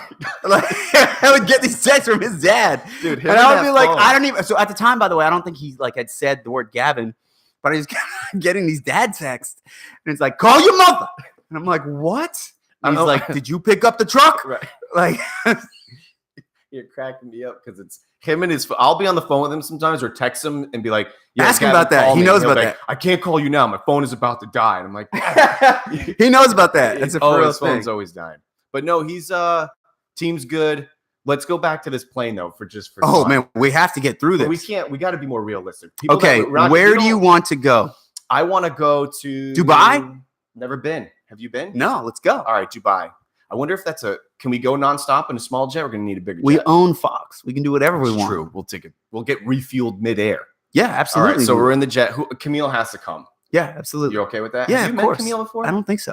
All right. She's funny because when I have the show, she runs in the back. You'll meet her later. So she'll be She's in the there with plane. dogs. Yeah, she's got the dogs. She's got the bees. Camille's on the plane. That's all I'm going to start with right now. I'm gonna We'll go go person for person. Can I go with Katie Nolan? Katie Nolan is Why do I know I have a this Katie huge Nolan? crush on Katie Nolan. She's an ESPN person, a social media personality. Used to be this show called Garbage Time and Fox, and then ESPN got her on a contract. And then when I went to a conference, I saw her speak about the new ways of media, and I just got a huge crush on her. I'm trying to get her to speak to my students in NYU. I see no reason why not. Well, you got some pull, with NYU. We've had some cool people speak to us. So A lot of people have heard of NYU, believe it or not. So you bring Katie Camille, I'll bring Nolan. Katie Nolan. All right. And LeBron's hanging. You want LeBron on there? Yeah, man. I don't know if I'd like him. Would I like LeBron? Okay. We could bring Costanza. We could bring Jason Alexander and pay him to act like Costanza. We couldn't have. That would probably be the most expensive, more than LeBron and everybody else. Because he's like, you want me to be Costanza? Really? That's the only thing we have to pay for because LeBron, Katie, they would all want to hang with us because we own Fox We own Sports Fox, anyway. and they want they want to hook up. What is the objective of this trip? What are we I don't trying know, to what are find we out? doing again? It was how do we handle the new consumer? Yeah. How are we going to handle? Are we being informed or are we bringing information? Let's go with both. Both. We've collected data, but we're also waiting on data to be presented to us. Do you get intimidated when you're meeting with people that are like schmucks? I just call them. The people are like, no, I No, used you to. do. I love it now, man. It's cool when you got the NYU brand behind you. you feel It goes a little long more- way, man. And I when I went this Wasserman thing that I was talking about, like I went in with these kind of kids these days that like got some high positions, man. So I went in and like the NYU brand speaks for itself. So as long as you know what That's you're talking kinda helped about, you with 100%. Yeah. I have noticed that I used to. So I've been doing this now. Imagine I've been doing like rocking this web thing for a hot minute, and I used to be the suit and tie guy. I would. And I'll never forget, Matt Robinson brought me into a meeting with one of the biggest contractors and developers, land developers in all of Orlando. I walked into that meeting. It was one of the first times I had been in one of those big old meetings. And I was like this. And this is about 5+ years ago. Mhm. So it wasn't really a thing then to be wearing these tees and booty shorts. I walked in and of course it's like Africa hot out to Orlando, Yeah. summertime. I didn't care. I was done with it. I had retired the suit and tie. Cool. I don't How'd go- they take you? Not good. Really? Mm-mm. I Wow. remember the feeling of like, and I had like the decals on my computer. You were ahead of your time, man. They don't even know about those kids. Had no clue. Well, I also like it's not just in terms of the way you dress. I think it's also you owe, or at least I owe it to young people, and I Yeah. also owe it to like African Americans Yeah. in terms of what I represent. So I don't necessarily get intimidated. It's almost like I kind of set the tone of my personality being laid back, Right. because I think people need to know, like, yo, when you think of a professor, you might think of some guy with a lab coat and glasses. Like, no, I owe it to myself and I owe it to other people who I represent Right. to define that a professor doesn't look just like this anymore. So, That's what's up. Man. yeah, man. So, by the way, like when I'm grading, I make it a point to kind of like jam out to J. Cole or something like that in my office, you know, Nice. as in like, because if another professor's jamming out to Mozart, like that's the typical thing that you can do. And well, for doing that, right? A And little so, J on, right. I'll have some Cole on. Good. on. So the idea that like this is also what a professor can look like, I feel is somewhat of my obligation and my responsibility. So rather than getting intimidated, it's almost like kind of forcing a narrative to them, as in like, yo, this is what the professor looks like these days. Are you? This is how are we you act these accepted days. in this? Would you say your immediate peers in NYU, the local watering hole at the school? or the NYU's a coffee bar? liberal school, so yeah, they are for Yeah. sure. You don't have any like, look at this guy. No, absolutely not. Yeah, Nice. What's like cool like that? What would be a safe? What's the age demographic of like your immediate peers? Are you like one of the younger guys? Yeah, I Are you am. one of the- okay. I am. I try to get this information from HR to see. I know I'm the youngest in SPS. So SPS is School Professional Studies. Okay. That's what houses sport management. And so a typical school, by the way, is like College of Science, College of Business, College of Math. NYU's wild. It's got like 14 or 15 different schools that are in charge of something. Right. So we're School Professional Studies. There's Gallatin, there's Stern. So I'm pretty sure I'm the youngest of the full-time faculty members in SPS. And I tried to ask them if I was the youngest faculty member in NYU, because that would just be cool as shit. Wow, yeah. Full-time, by the way. I think there's adjuncts that are younger, but full-time faculty member. And they wouldn't, because they can't give out personal information. But I was like, what if I just want, Yeah. because it's like a resume The thing, generic right? stuff, yeah, if like I can youngest- put on my resume was Yeah. youngest professor at NYU, that's sick, Awesome. right? Well, do you see is this it for a while? I mean, do you see yourself here for a hot minute now? Is this I will say I miss Florida. Florida misses The you? the lifestyle of Florida is what I miss, man. Just the beach, like going fishing with Ryan the other day. Right. Fantastic. The weather, the lack of hustle and bustle. I miss having a car. All this like surface level stuff is awesome, but I know that NYU, like we're doing a lot of cool things Right. within our department. We got a lot of fantastic connections. So I think I'll be there for And- career's sake. Indefinitely at this point. Well, right? maybe like 5-6 more years, Okay. probably. you I don't know. It could, wherever God's going to throw me up somewhere, I'm not going to Right. land. But when we talk about like once you throw in the towel, you think you come back home? Like you retire here? This would be when I throw in the towel, I'll probably have, hopefully, that jet. I'm out to God's ears. Houses, right? And so, like, definitely here. one over here. Yeah, for I- sure. it's funny because I've come to the same conclusion out of being able to bounce around a lot in places that we've gone. I love it here, man. I really do. Like it's a lot of people that'll be borrowed, and I'm like, yeah, no. But Jay-Z said, man, or Biggie said, more money, more problems, and it's so true. Do you know that I've noticed that even if it's like even the type of phone calls you get from scammers change the minute you have $10 in your bank account. It's completely, everything changes, and the more this. So I'm staying simple. Shot of my. So it's also, by the way, like you have such a specific niche of Flagler. That's big time, man. You dominate this market 100%. Again, I know you're trying to move out, but as of right now, the Flagler market, it's a big time niche. It's a lot of people here, and a lot of people respect this content. It's also new to the Flagler market. Yeah. Flagler is wild in that, like, they're getting all these new shops, these quote unquote new shops. Yeah. Like, yo, I've been eating IHOP for 10 years now. Getting a new IHOP. And I'm like, so what? And then she told me that, like, the day IHOP opened, it was like this line down the street, and like it was like an hour wait, like, yo, to get an IHOP. So the idea that, like, these things that aren't really new are new and like really cool to Palm Coast people. That's kind of what your podcast is. Your cast over here. I get a lot. I guess this has been just like with anything. I've been inundated with a fantastic response, and I absolutely just call them what we've called them since we were in school. The haters, the ones that are like, what are you doing with this thing? No one knows you're there. You know, like you got to do a better job of this, or like literally. And I'm trying to just make the content enjoyable for those. Everyone's got to commute to, you know, even if you're working at home, everyone's got a little bit of downtime. I'm trying to fill that void to making sure that the people I have on here are not only entertaining, but informational. And no one is doing it. And you watch already. I've seen in the last 30 days, no joke, I'm not exaggerating, Entrepreneur Magazine and a lot of these portals online that are like are concentrated environments for like businessmen. They're like, start a podcast and you will be. And like, I literally just started mine a year and a half ago because I thought, well, I'm here, I'm working from home, I'm doing this by consequence anyways. You know, if you weren't on the show, we probably would be out tonight or somewhere. I would see you anyways. Now it's just like, as long as people are feeling comfortable, it happens to be recorded. Let's go live. And it's happening, but you're right. It's a very weird town still. I mean, print medium is still a big deal. I have a lot of clientele that are like, I'm going to do some print. And I'm like, yeah, you sponsored it? Do you want to get any sponsors, by the way? I don't know. I have a lot of people asking me that I should have things here, like little, like, there you go. The pound. I should have, see? This adds to, like, it's like a brand association type thing. Yeah. Like, yo, now you're associated with NYU. Dude, let's roll. That's a big deal.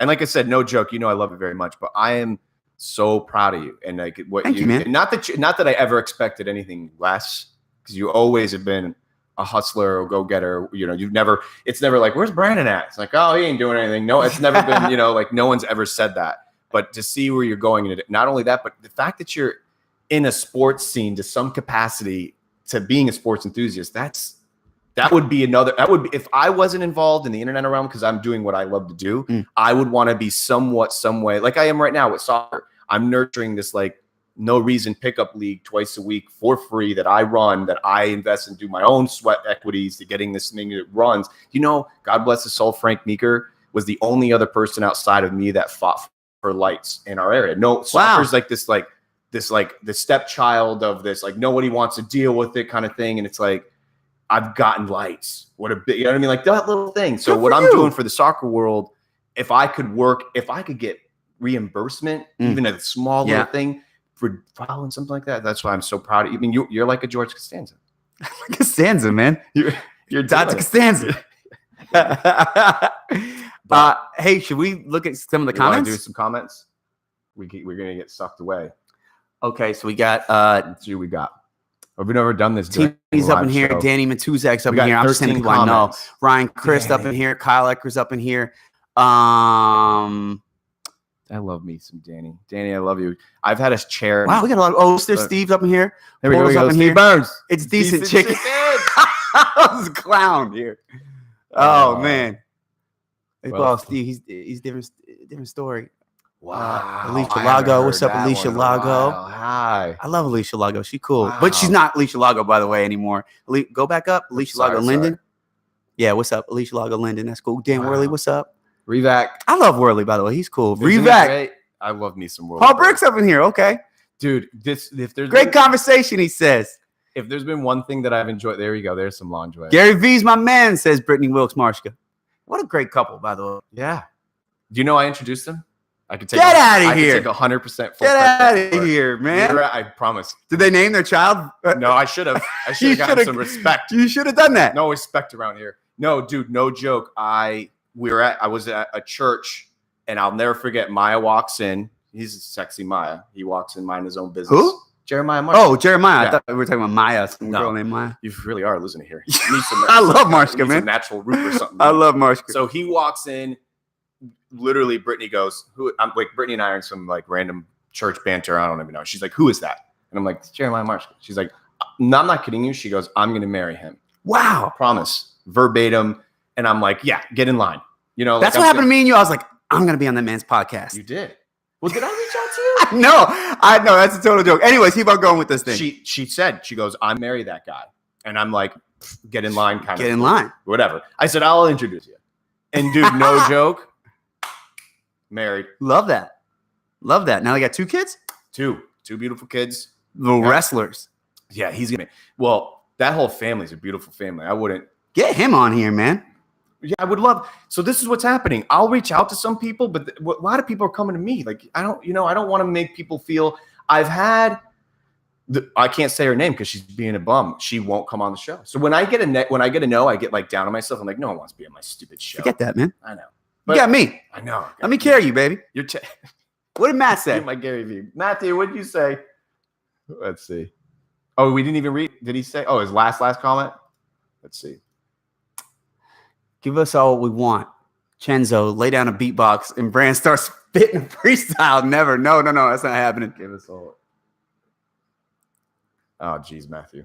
By the way, you need to come on the show, Matt. He'll be here, man. Don't worry about it. Well, I think we did it, DB. We did it. We did it. Yeah, I love you. I love you, man. I was so. Let me ask you some constructive criticism. Should I start posting that, like, who's coming on the day? The only time I did that, and I felt really bad, I did it with the stem cell doctor. Yeah. Because that content was so I knew it was so concentrated. Like, we're going to talk about stem cells. I figured people would want to know. I'm impressed by not only the science of it, but what it is doing.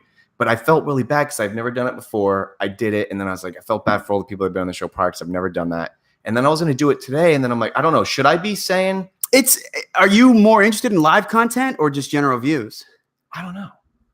I just want people to enjoy. I don't know. That's the problem. I'm not I trying would to say if sound- you're into live content, then you push it pre. But if you're not, you can push it somewhere or the other. But yeah, I don't know. I just felt like spread them out. Also, too, like I've had people just jokingly say, like, how the hell you expect me to watch this at 11 o'clock on a Monday? And I'm like, well, I know people are working. I understand. I'm not expecting people to be glued to it right now. And that's why I don't even like looking, because what if there was nobody? I don't want it to be, but people can watch it whenever they want. So I don't. That's so true. Yeah. Did you enjoy yourself though? Man, I love this. I love you. We got to talk about let's just close on the plane. We can talk whatever. I can go for like 4 more hours. I'm man. down. I got nothing to do. I don't care. People are enjoying it. I don't know. Okay, let's go. Let's go. So I'll tell Okay, you- so yes, because never closed out on this plane. What were we presenting? So no joke. And then Not, what? not to sound like were we this, like, receiving? pompous prick, because I don't have anything. But one of my Is there goals more are- coffee? Can Yeah, we get have more some more- coffee? yeah, some That's a coffee real right thing? there. 100%. Okay, you keep talking. I'm Okay. gonna get some more coffee. So what I really, by the way, pour it in there and use the microwave. You look great, Brandon. You got good style. You look great. See, I don't have clothes like that. My wife makes fun of me because I don't have any like clothes at all. I literally. That's New York, man. That's New York. I know. This is still steaming hot, man. Is it? Yeah. Throw me. You want I got a glass one right there. See, it's Batman actually. That's 1994. That's Matt. Matthew will love that. This is for Batman Forever. Yes, that's actually what came with a Happy Meal. It's probably got lead in it, but Oh, sick. do you need cream or anything? No, I go black. What about you, bro? Same way, baby. Remember people used to say I like my coffee like I like my women? People say that anymore? I mean, you can. That's how I grew up.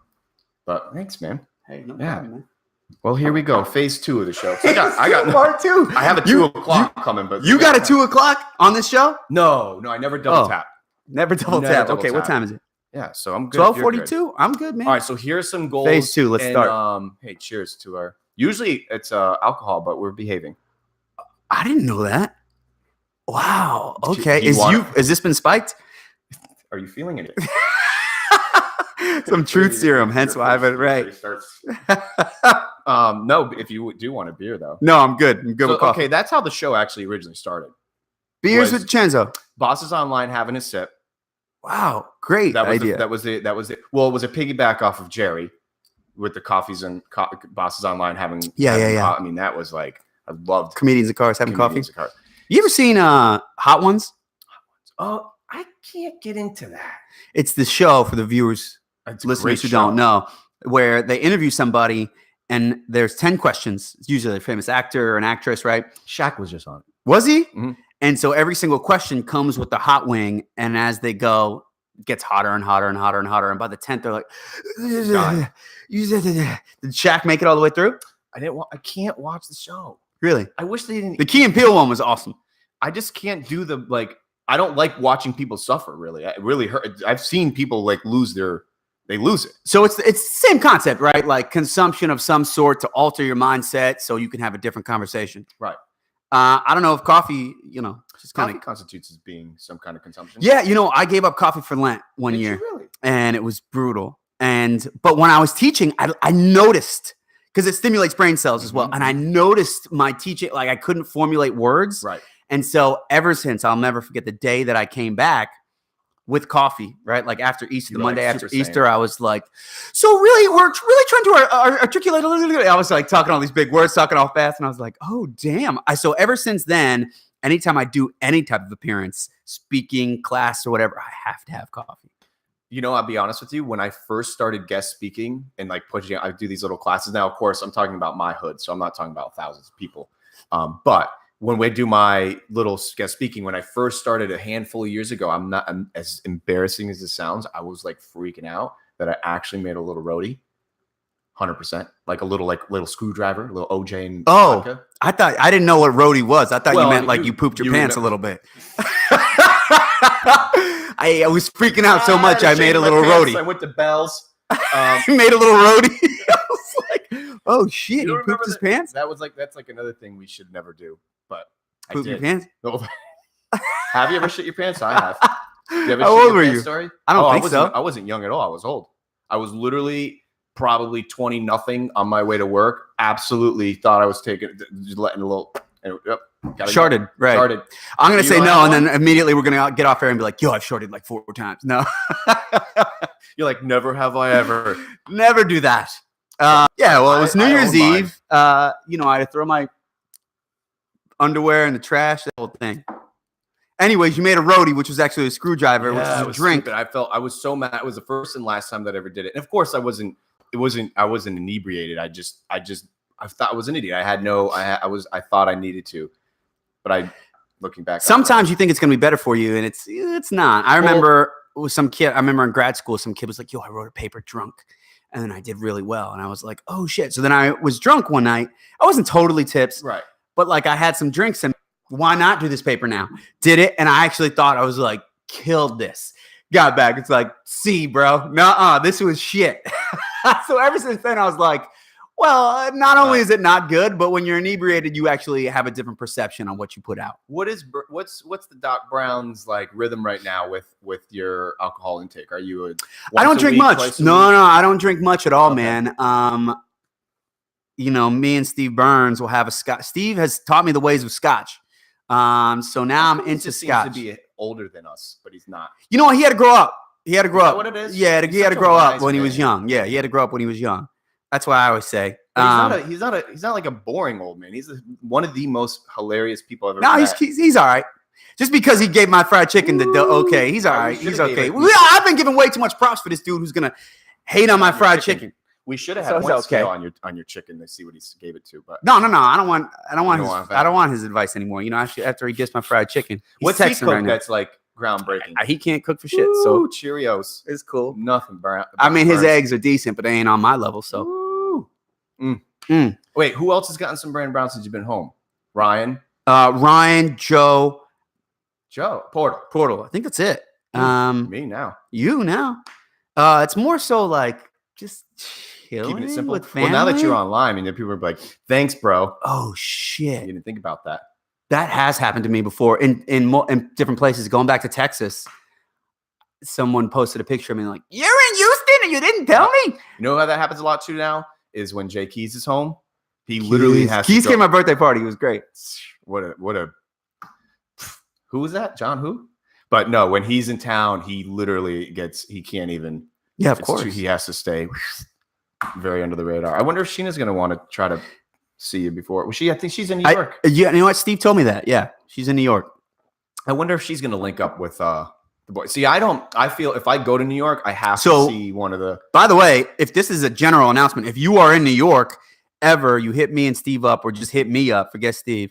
Hit me up and we will hang out. New York's the easy way to get around. Like if I go to Texas, it's like, oh, well, I have to take you have to rent a car. You have to take like a 45-minute drive to see it. No, in New York, we'll take a 15-minute subway and we'll meet each other in the middle. If you're in New York, get on me. Are you in like 3rd and 4th, 5th, 7th? So 72nd Broadway. Boom. Upper West. I love when you guys say it like things like do you know whenever I would go visit Scott and John in the city, I used to go like twice a year for like 3 years. I never to this day, the minute I would get off in whatever station it is, the Times Square station, I literally would stand and wait for Scott. I'm not kidding you. It's a grid system, man. It's not too bad. I don't care about no grids. I don't care about the bagel shop. I don't care about Fifth Ave. All the things that Scott, and imagine of old people, right? Scott doesn't want to be just give me 5. Did you know that's what we branded Scott as we were growing up? No. Scott was always the one like, don't bother him. No, I didn't know that. 5. No, I didn't know that. Oh, yeah. His baby's super cute, by the way. Oh, you've met? No, I haven't met him. Saw pics. Yeah, he's been sending me photos. Very happy for him. Well, he's in Connecticut now. Yeah. So he's not that city boy anymore. But whenever I would go, I would literally stand. Do you know who the only one that would help me out? The reason why Galeno and I became so special. Galeno would help you? The only one, literally like day of departure. What do you think Scott and John are doing? Don't drink my Gatorade or Powerade. See you, bro. That was, that was it. I'm like, where do I go? And this is like the umpteenth time in there. You know who will walk me? Galeno. G.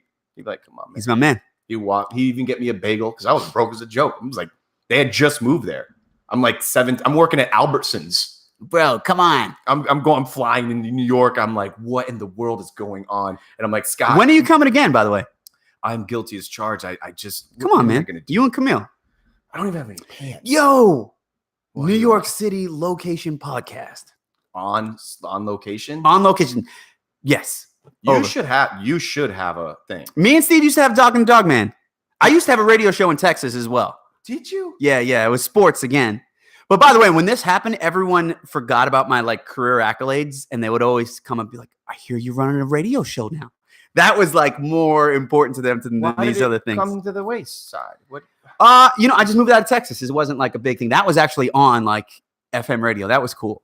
Doc Brown. But me and Steve Burns were Doc and the Dog Man, and that was internet radio. Guilty like me and just weren't really pushing. It was like it was on. People that knew it was. Like how would I have watched it? Was it on a YouTube? It was on. Man, how did people watch it? Blog Talk Radio. Okay. That was our host, and it was this place called Red Light Sports Network. We're looking for hosts, and they were all professional. And I said, "Well, I'm going to get into college." And I think it was 2014, so it was right after the Seminoles won the championship. Okay. And I'm diehard Seminoles, so I know all about them.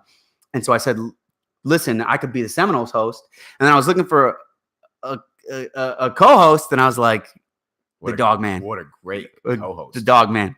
So his whole thing, and it wasn't, by the way, it wasn't just a radio show. It was like we got into character. He was Dog Man. He was half dog, half man, like he is now. So this is like real. This is the Doc and the Dog Man. And he would like, so he would. Can I see past episodes? Yeah, absolutely. It always starts off with him barking. Yeah, links in this for people. Yeah, absolutely. I think that show should be better. See, one thing I've noticed though, moving forward and trying, as you want to gain viewership. The remote shows are tough. Yeah. I've had a remote guest once or twice. It doesn't really. That's what was me and Steve weren't together there. Yeah. It was always over phone. There's something about this you can't fake. Sometimes Steve would go out to hit you and touch you like that. There's something about that. There's something even more special that's happening that I've had more people reach out to me anytime I've had a guest on that comes from that FPC. My wife hates that chair there, by the way. She's like, you can move the chair. That's the shit. What is that? One of the wrestling chairs? Well, that's when they got. Like Coach D would sit on that. He sweep the leg. There was a big, significant number of those chairs that never saw that school. They literally got delivered, and we had like 3 cars pull up, and we executed to precision. And Wow. I guess I'm embarrassed to admit that, but when you're 15 years old, 16 years old, and you break chairs out like that, and I feel like we were, I don't know. Were you there? I didn't steal, like, Were you there for the GOAT incident? no, thank God I wasn't. Let's not. I don't think. I mean, today that would happen. Are you kidding me? PETA would have gotten involved with social media. Do you imagine the headlines in local news? We're keeping this ambiguous purposely. We're not trying to let this title go on. But yes, there was your boys. It was your boys and our boys. Juju on me. It was your boys and our boys who went to the school on a random weekend. And all right, you want to know really that was the okay. So we had, just like with anything, the rivalry was the class of 01 was about to graduate, and a lot of people went into the school and vandalized it, making it look like it was the class of 01's senior prank. That was effed up. Do you remember that? Do you remember, like, I wasn't involved in it. I hope to God you weren't involved in it. Because if it is. So I don't think so. I'm going to say no. I don't think so. I have a horrible memory. I do not. With it. I remember specifically. There's probably people that are listening that were involved with it. That was like, dude, that got really bad. Don't you remember they put cement in the locks? I don't remember any of this. Oh my God, you got to eat like I'm gonna have Camille give you an oil or something. You're losing your memory. Horrible memory. Jeez. I do remember that because of the previous incidents. Penis they drew like in cement on the side of the school. They locked the door. They literally locked every door of the school with cement glue in the key lock. Whoa. And so I know because of this that senior pranks weren't allowed. Mm-hmm. It's like you can only put up signs, and that's what we did. We just had signs or something like that. That was the year after. It wasn't even. It may have been the class of 2001's graduation year that a bunch of knuckleheads in my class made it look like it was a class. Good for you guys, man. So that wasn't the GOAT? I think that was the GOAT. That was the GOAT? I think it was. I may or may not have been involved with that then. I hope not. That GOAT like you said. Look at that. I remember going to school the next day and like school was in disarray. Like, it was like you couldn't. Dude, they even did. I think they put fish. They put like fish guts in the air. No way. I wasn't involved with that, man. I know we did some stuff, but that's crazy. I wasn't anything to do with it. I remember I was so happy. That, and you want another time that I was like thanking my stars that I didn't go? Do you remember the party that people threw at Scott Van Duzen's house? Maybe. Were you there for that one? I don't know, man. Tell me. I know. I remember the party where people literally put all right, so kerosene on top of a pool and lit it on fire. That was insane. I wasn't there for that one. Okay, keep going. Was that Sky House? No, that wasn't Scott. I don't know which party you're talking about. Well, first of all, there was a bazillion of them at Scott's cul-de-sac. Yeah. This particular one, he wasn't there. Oh, man. But party went on. I didn't go. I remember getting the call. And what happened? I don't know. I mean, that was to this day. I mean, like, first of all, the cops came and it got real. People got in a lot of trouble because Patty was not playing around. Patty was there? No, they were away. Oh, shit. But Patty was like, keep them all there. Get out of here. And parents were getting called. I mean, back then, that's how that. Like, I don't know what kids do these days, but back then, I would rather have gotten the cops. That's what everyone says. Yeah, that's what everyone says. I mean, I would call the cops before you call my parents, for sure. So calling your parents. Parents were getting called. And you have to understand, this was by proximity. A lot of people lived in the hood of the C-section. So this wasn't too far for a lot of people. For the parents just to come up rolling up there. Oh, man. You never remember hearing about that? I wasn't there, thank God. I don't know, man. There's a lot of parties. I remember getting the phone call and like, we're going to Scotty's house. I'm like, Scott's out of town. They're like, yeah, I know, but he left. He would always just leave. Remember, he would leave the key. I was talking about this with Mike the other day. He would leave the keys to the Nissan. Do you remember all that? He was such a giving guy. He didn't care. He cared, but he was so giving. I used the Nissan as like my own car for a hot minute, as long as I could get there. Didn't he have a Beamer for a bit? Yeah, he had the Beamer. He had the Nissan. I know somebody who I'm not going to say their name,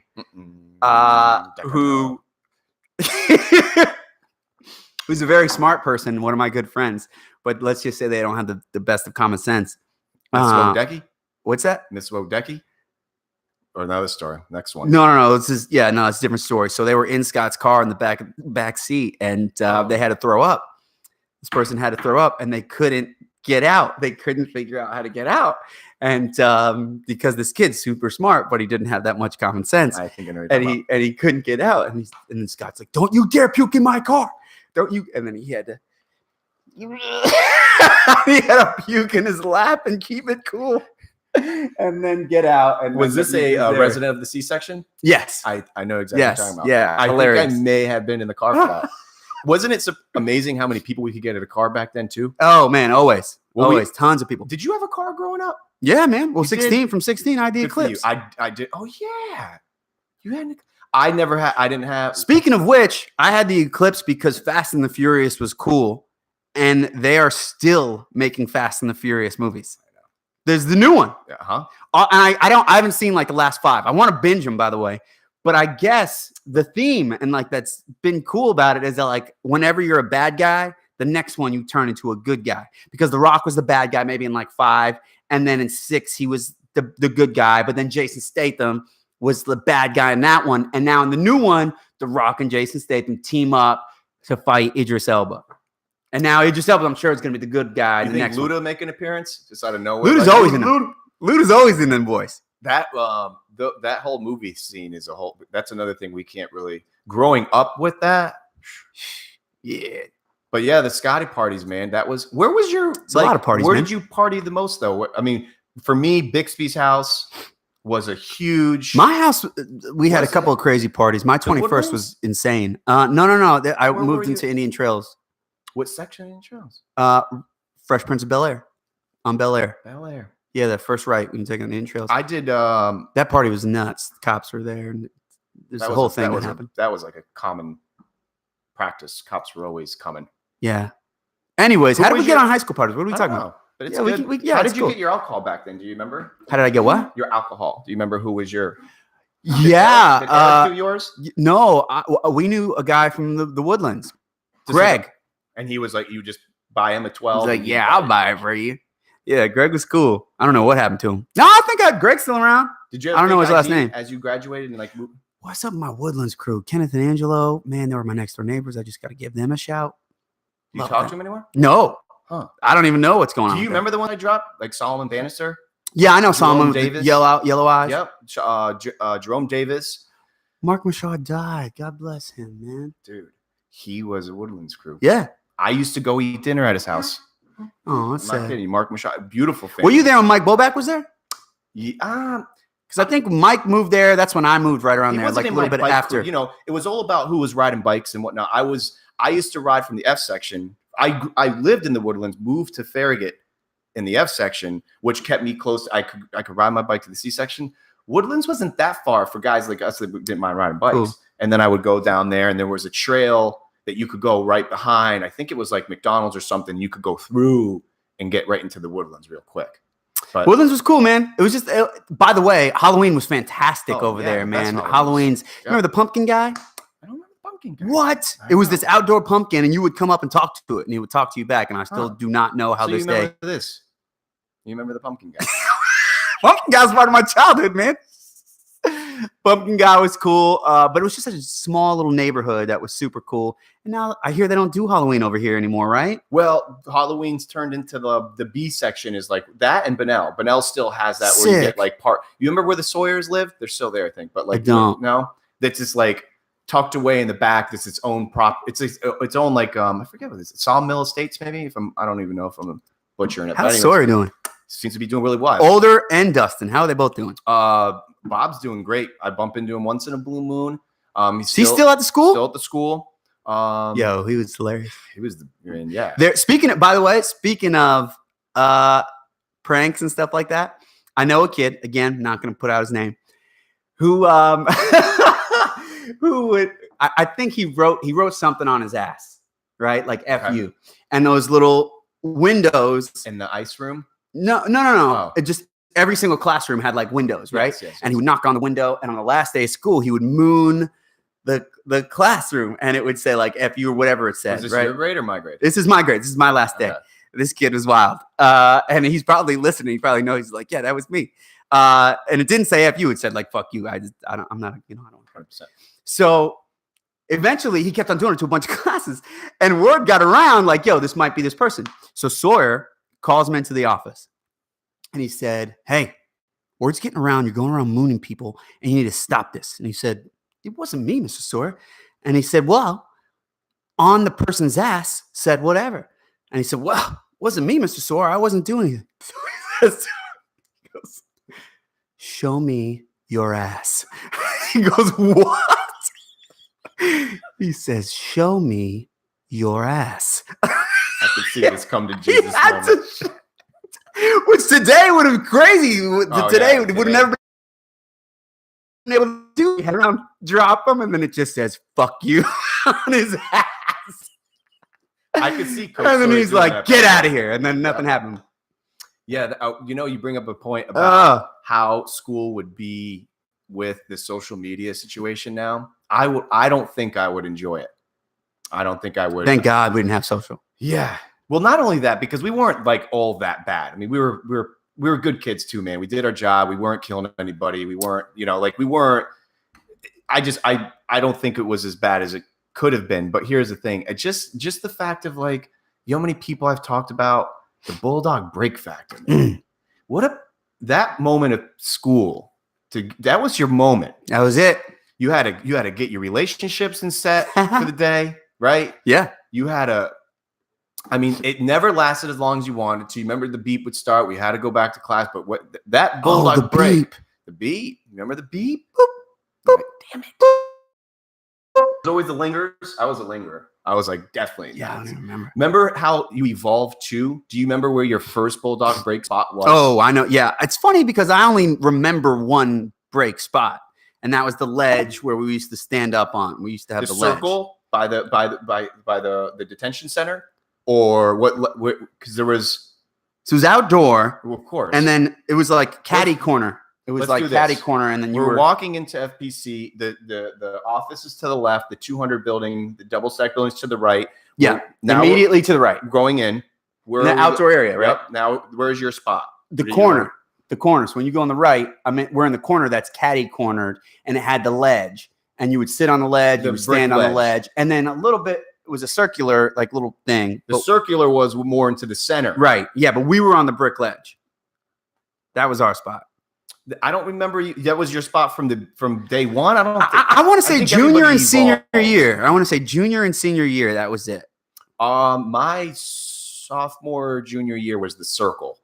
I remember. Yeah. See, I remember you guys over there. That was the circle. Yeah, because we were hanging with you guys. Yep. Isn't it funny how much, like I said, there was a big rhythm out there. You had to really find your rhythm, man. And then I remember as the later year, my senior year, when you first walked up to the right out of the 200 building was our spot, like right there. Okay. But that's because I think at that time we had some people that were like teachers' assistants for the office. So it was just like easier. Do you remember, Jimmy and I were joking around the other day about, I think he used to do it for me, but the amount of referrals that we used to have, like if you had someone on the inside, wow. Bro, you got to get my referrals out of there, man. Get out of here. Oh yeah. I never had that. You weren't really a troublemaker, though. You know what? I was just going to say this. I feel like I had a bad reputation coming out of high school. And I think it's because a lot of people didn't really know me. I think there's like a third-person reputation, a third-person perspective on who I am. So I would imagine a lot of people watching this probably don't like me. Really? I think that's how it goes. But I would say I'm not that person, just to kind of clarify. And I think people who know me know that, right? What do they call that website for celebrities? IMDb or something? IMDb? Yeah. Your IMDb? Internet Movie Database? Yeah. Sure. Sounds good. Yeah, like basically your profile. My profile of you would be a guy like you was absolutely a necessity at a party, at a house party. Nice. Cool. Yeah, cool, I mean cool. that would be mine, but I don't know the haters out there, I guess. Yeah, I would imagine, I don't like to, Steve always says, and people always say like I was a bully.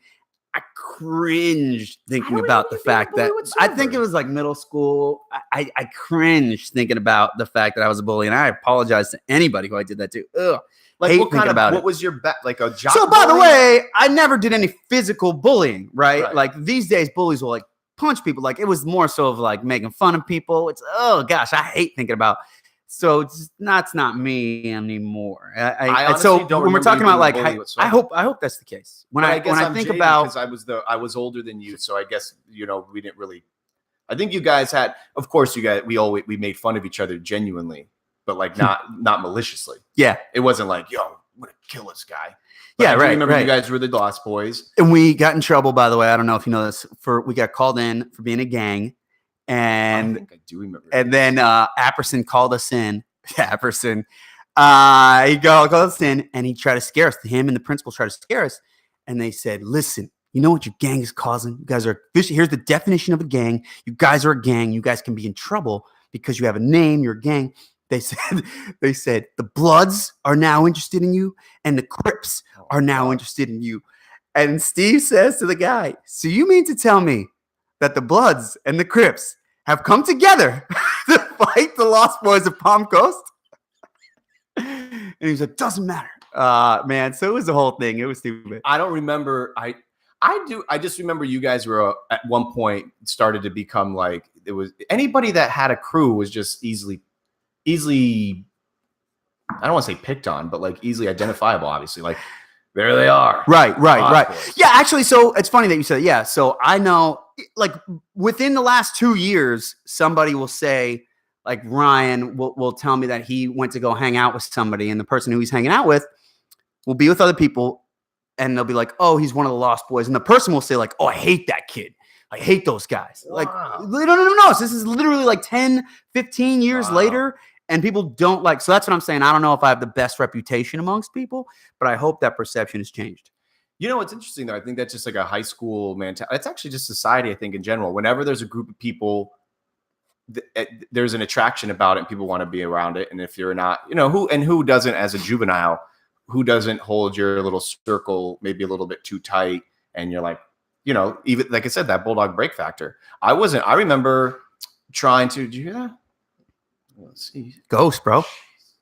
I had someone say the funniest thing one day during a show. I had a friend of mine who is not socially active. He's a really great guy. He came over to bring me some wire snipper thingies. Okay. I don't know what any of these are.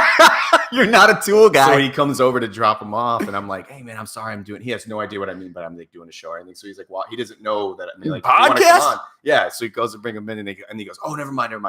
But the person I had on goes, "What the hell, man? Where are you breaking into?" They're still under my table because I don't know what I'm really supposed to do with them. But like lock cutters. Yeah, because I guess my wife wants me to cut I have wire closet thingies. Okay. And she wants me to cut them so we can fit a dresser. Okay. That ain't happening. I'll invite someone to do them, but I don't know what the hell I'm doing. I get picked on for that. Now, this is when you should use the podcast to your advantage as almost kind of like leverage. So be like, yo, want to be on the cast? And be like, yeah, sure. Be like, well, you got to kind of paint my wall here. Am I gonna need You're painting. That's actually a great idea, man. Like, you find a guy who owns a painting company, and you're like, well, I need a little touch up. And like that person's work will be on display, and that's your form of payment. What do you need? What do you need? You need a TV? Because you get some guy in electronics. No, I feel like the minute I've had so many people behind the scenes have said, you have to start. What are you doing? The typical, what are you doing? And I'm like, I don't know. And they're like, you got to start charging this. You got to do this. You got to do that. And I'm afraid that literally the first, let's pretend you paid to come today. Right. I would be petrified that like, are you enjoying yourself? Can I get you? You're afraid it's going to become inauthentic. Yeah. And like, not to mention, like right now here are my requests. Remember? Go pee. Right. Hold the mic boop. Remember? Yeah. Hopefully I've been doing this right. Yeah. I think I've been all right. And I want you to sign the guest book, which is new. Love that. And there's a guest book in the potty room. That's something that I grew up with, and I just thought about getting one recently. Those are my requests. My friend has one of those. Like, if you take a shit, sign your name. I love it. It's a real thing. So, my wife hates it. I grew up with one. Well, like my aunt had one growing up in her house, and I just remembered it recently that I used to look through it when I was a kid. And I remember seeing people's names in there that were like my great-great-grandfather or my great-grand. Great DiCenzo took a shit like, right here. He's touched his book. And it's something there's something about signed print, man. Like, oh, yeah. There's Karen Hart's name is on there. You'll see it. It's hilarious. Cool. To see what people draw and how they write it. And so anyways, it's part. I'm like into that. I have how's your signature? I have a really bad signature. I've kind of crafted it to like, I've kind of crafted. So my mom's name is Margaret. Right. And I always, you're going to be signing it. So start with So I always admired when she was done with it, she would go and then she would slash her T when it was done. And I don't have any of those. Right. But I've crafted it where I kind of write it and the D is just an O. And at the end, I switch down to make the D as like a, do it. Am I going to go? Yep. And you have to, later you can write a little. Like right here? Yeah. I mean, the whole page is yours. Oh, that's how you hold a pen. Yo, let's get the real pen. Ooh, That's how you hold a pen. It's very interesting. I always found that interesting. So how people hold when I was in pens. first grade, my teacher told me I would grow out of it, and that's not true. But I also hold a fork like this. Who was your first teacher? Miss McDougal, she's the bomb. Bro, that's a nice pen. Yo, I'm really into it. Hey, are you okay if I actually go pee? Yo, I'll Could you stay in the I'll show? do it. I'll do Here, it. I'll give you some. You can look through some comments and stuff. Maybe Checking out the signature. 21 comments. Checking out Plus, the since, signature.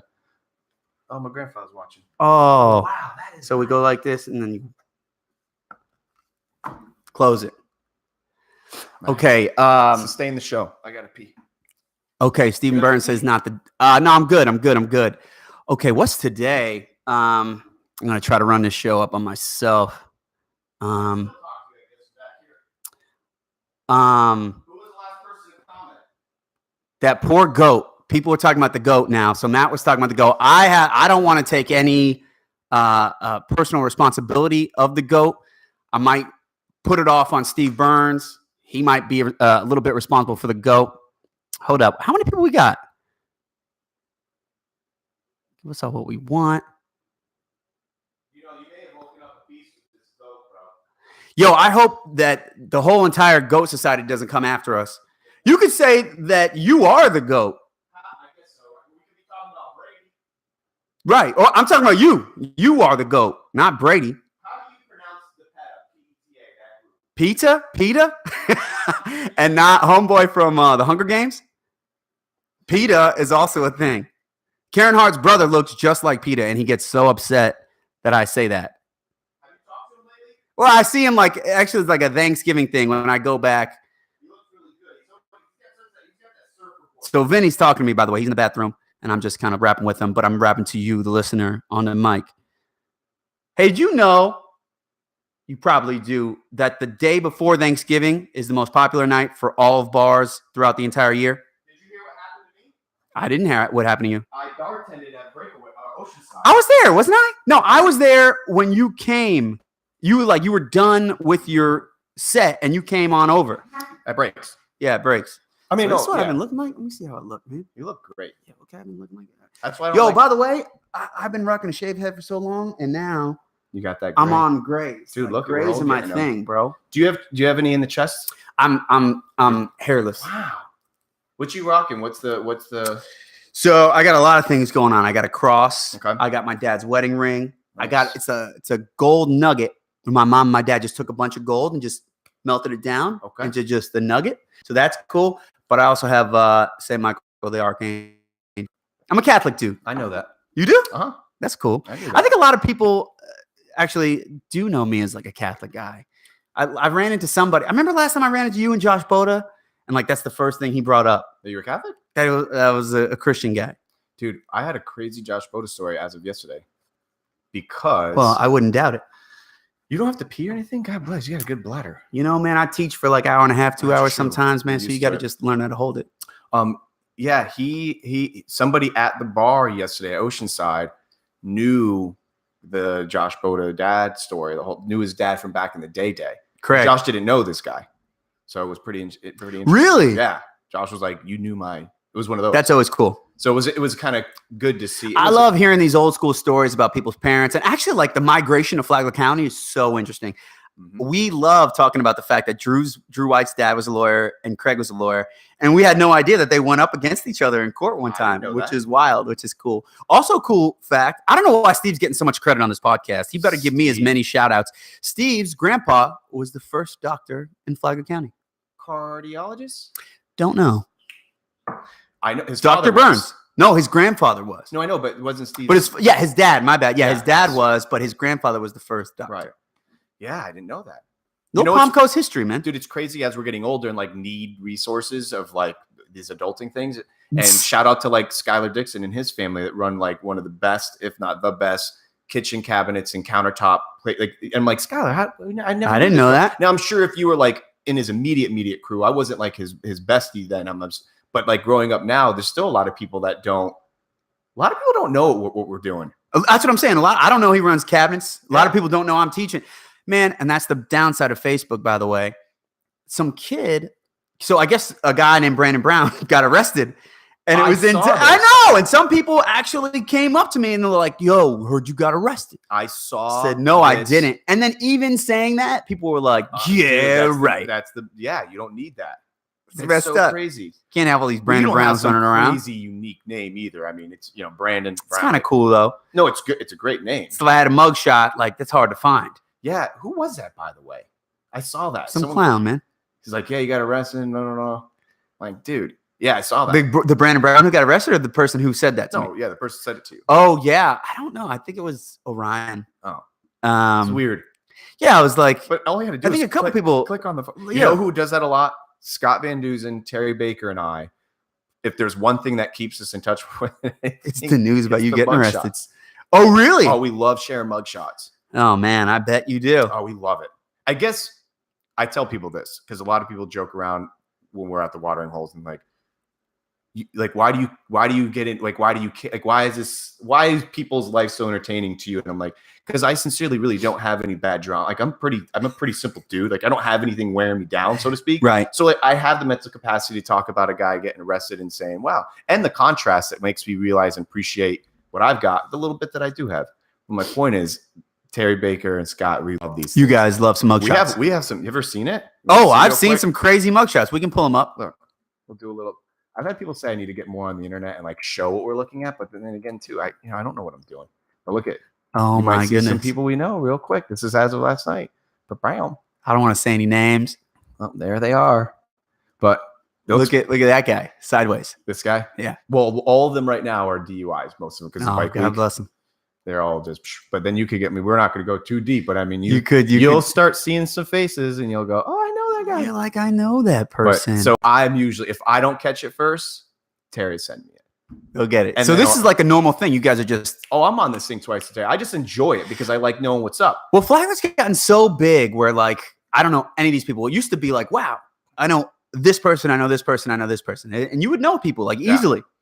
But now it's like they're so big, and I don't know. I kind of like it, the fact that like if I can go into a bar and just not know anybody, right? That's nice. But at the same time, like I like seeing old friends. But so it's funny. I tell my wife this because sometimes it'll be like, because I've been behaving lately, even if I've been going out, like I haven't been drinking that much because I've been realized that my injury takes longer to heal and it's just getting harder to recover. So I've been down to like maybe once every couple of weeks. I'm like having more than one or something.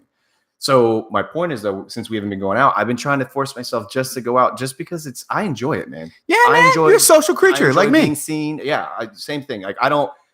There are times, don't get me wrong, where you're like, I don't want to run into something right now. Yeah. Because like I'm just trying to get it to go, but then you got to get, But for the most part, man, I love it here. Do you know who I love so much, and I would have never known a million years.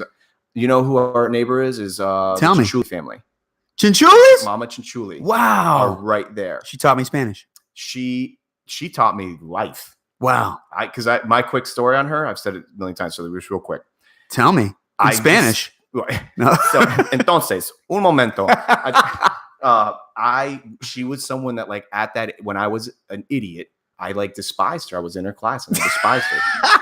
And then I end up, she messaged me the other day. She's watching the shows, I guess. I wrote her this, like, I didn't, my scholastic school stopped after, like, I went to DVCC, but that didn't really, Sure. It was, we called it, 13th grade at that time. Now it's turned into this. Yeah.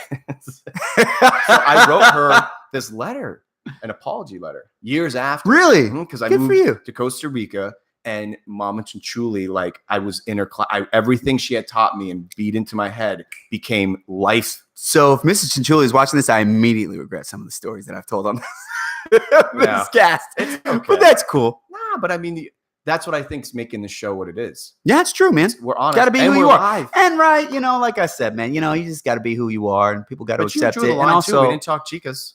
That's after show. Oh, that's right. That's right. That's right. So it's not like you were like a verbal vomit.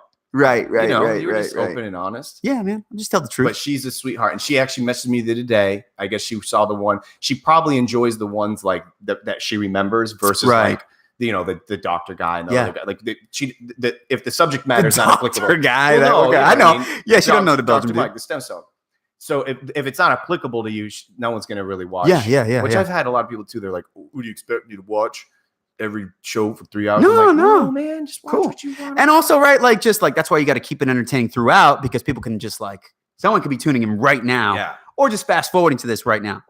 yeah, it'd be interesting to know what's actually happening. You got that data? How much data do you have? Like how? Not much data. Okay. You know, the other day when I went live, which was one of the most, no disrespect to anyone who's been on the show, but when I had Larry, a guy named Larry on the show, if you want to see The cable guy? Yeah. the cable guy. He a Vietnam vet, 2 tours. Dude, I mean, I was like, I can't explain in words what I had felt because I mean, having him here, A, B, the fact that I know him and he's never really shared most of that stuff. But point is, that show, as soon as we ended, Facebook, he broke the internet. Get out of here. Facebook went down that day. Do you remember hearing about this? Oh, I do remember So that. I keep joking around. I don't think he knows what I mean because I keep saying like, Larry, you broke the internet. Yeah. Literally, That's Facebook sick. and Instagram went down. Of course, it's not because of him. But the point is, I'm scared of still doing what I'm doing because if the internet goes down, the show's done. I used to record them behind the scenes, and I'm like, I can't keep up with it. Dude, every episode was like 60 gigs-ish. Huh. So I stopped. So if the internet's out, we're out. We're out. That's why I keep. That's why you wanna, like, stop obnoxiously this show. looking. You see, I keep looking over here because if it says and like if it says like if it's not Error. red, yeah, You're like, you've been shit. booted. These 2 hours are going to have to start it all up. But Or it'll just be like a relic that like you only had to catch live and those people who saw it like got to appreciate it. you want to know something really sad? I guess I should have maybe said it because I said to my wife the other day because I have such a good sense of mortality. I know we're not going to be here forever, and I guess the glass half full kind of thing. Yeah, not to be a little Sure. down the pit. I was like, We "Dang." haven't gotten really too. Oh, I guess we kind of have, But I think if there's who doesn't want to like keep some kind of like chronicalized yeah. background, Yeah. like a diary or this. I feel like by me doing these shows, I get to now have a memory with people that anyone who's sat in that seat. You're You're encapsulating their life, right? Like, and vice versa. If something were to happen to me, then those that love me have. This is who he was. Yeah, that's who I was. My little legacy. Because I don't have being an interneter, dude. You got me nervous, by the way. Now I'm Why? super nervous That that it's this gonna is going to go crash? offline, I- right? How do you think I got to deal with this? This is my life. Damn. I know. So, but I'll take that will be gone over anything else. It's like that's like only what during the show I'm like I just hope it doesn't. But go yeah, it's a great this stuff is fantastically captured, right? Yeah. And this one live moment, my kids, your kids, going to watch this Yeah. in the future and realize who we really were. That's cool. Yep. So, but I hope you. I guess we're at 1:30. Yeah, man. 2:00. How? No, it's wow. How long? I have usually been here? block off the whole day, but I have a. How long is the longest show you've done? I don't know. I've never So, kept and track. this isn't like too long. Am I good? I Like, think we did good. I mean, Cool, unless man. people are complaining, like turn it off. get his ass off. Get out of here, Patrick. Skylar Dixon, best cabinets in the game. Yep. If you, Pat knows I like this. Like if you watch Inglorious Bastards and you watch Lieutenant Aldo and you just close your eyes, you'd be like, Patrick's here. He is probably one of the like. He makes me love this whole thing more. He'll like all day message me about like. I didn't even know you had this thing until he got on. People were like, yo, Pat Kelly's talking about the Woodlands. Yep. But he didn't mention me, by the way. He didn't? As I understand it. I didn't watch the episode. Well, there's only so many people he can name. He named. A You lot. throwing that up? Woodlands Crew. I don't think I was there long enough for it. You weren't there. I was only to there for throw like up a that year or sign. two. My dad was truly looking back on it now. I was so like seeing what my dad did with nothing. I'm like, dad worked at looking back. My dad worked at Publix when Publix first opened, and then got a job at American Airlines at Daytona Beach. And then you don't know what the hell's going on. But now looking back, I'm like, damn, my dad really like got us here, uprooted us from that. Massachusetts, Yeah. and here we are. I told you I love the history of the migration into Yeah. Flagler County. I had no idea that my mom and my dad, they literally, like so many other New Yorkers, did you know that ITT Mhm. flew them for Mm-hmm. free? They flew them into this area and said, buy land. Yep. And so they bought a bunch of land, moved back to New York, and they're like, okay, it's time to go. Yep. For me, myself, by the way, my mom was all about, she found a town that was like friendly with interracial marriage, by the way. I don't know if you know that. That's cool. So Palm Coast was known. She sensed it was this town that would be okay with an interracial marriage, which by the like we talk about it today, and it's like, okay, yeah.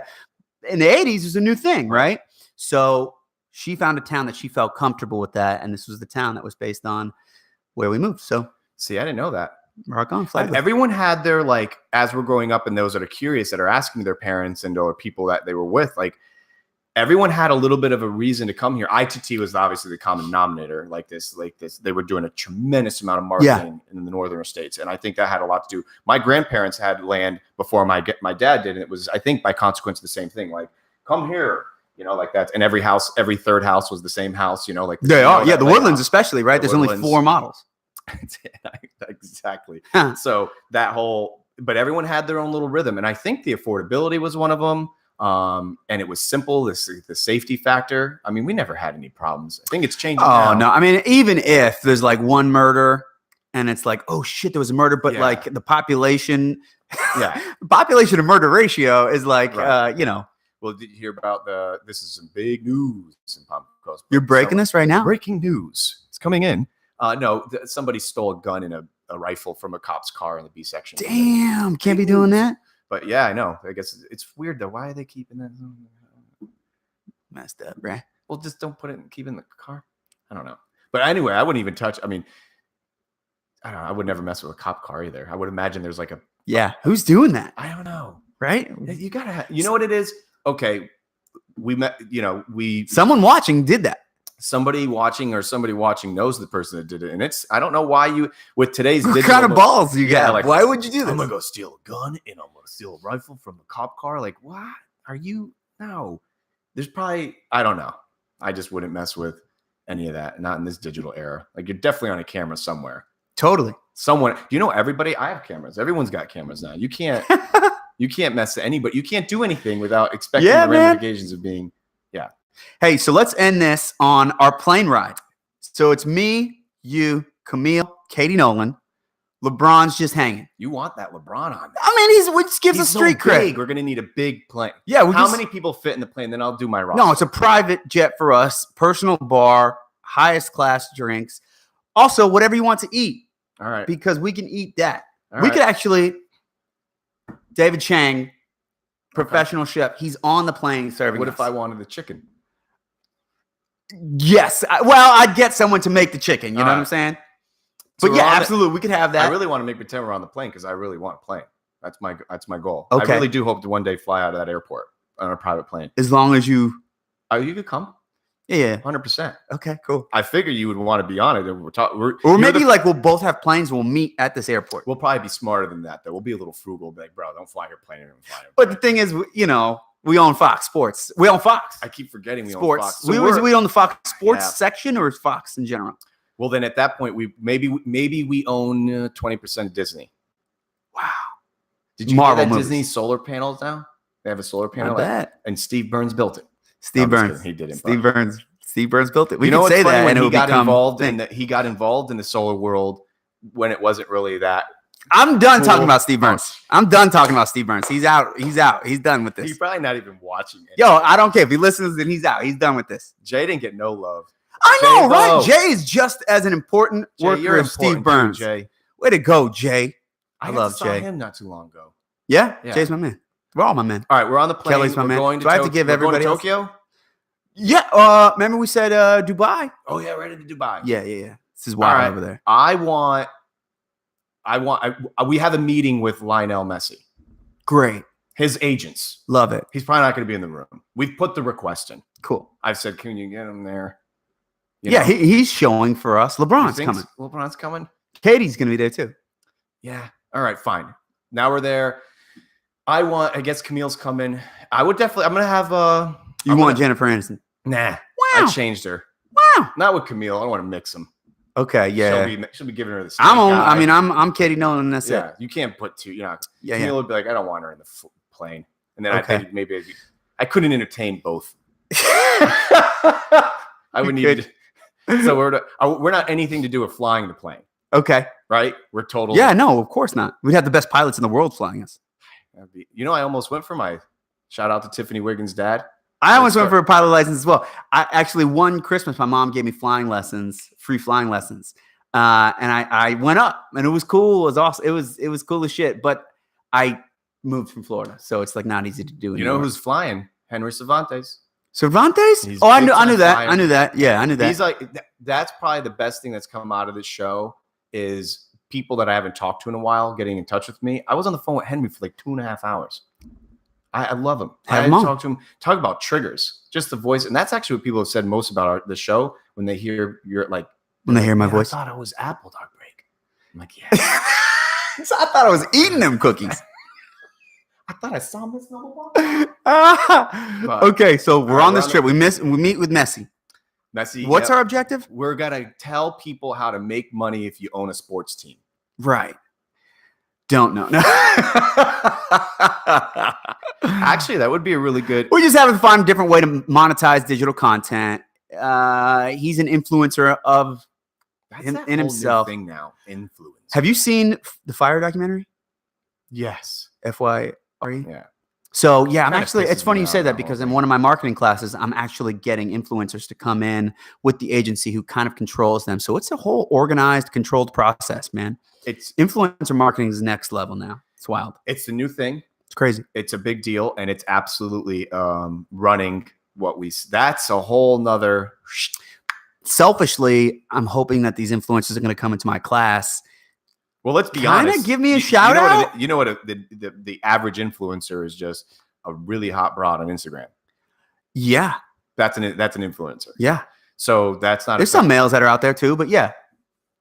Who? Kylie Jenner. Oh, I'm saying, yeah. I mean, I don't know their names, but I mean, yeah. No, I don't know any of them.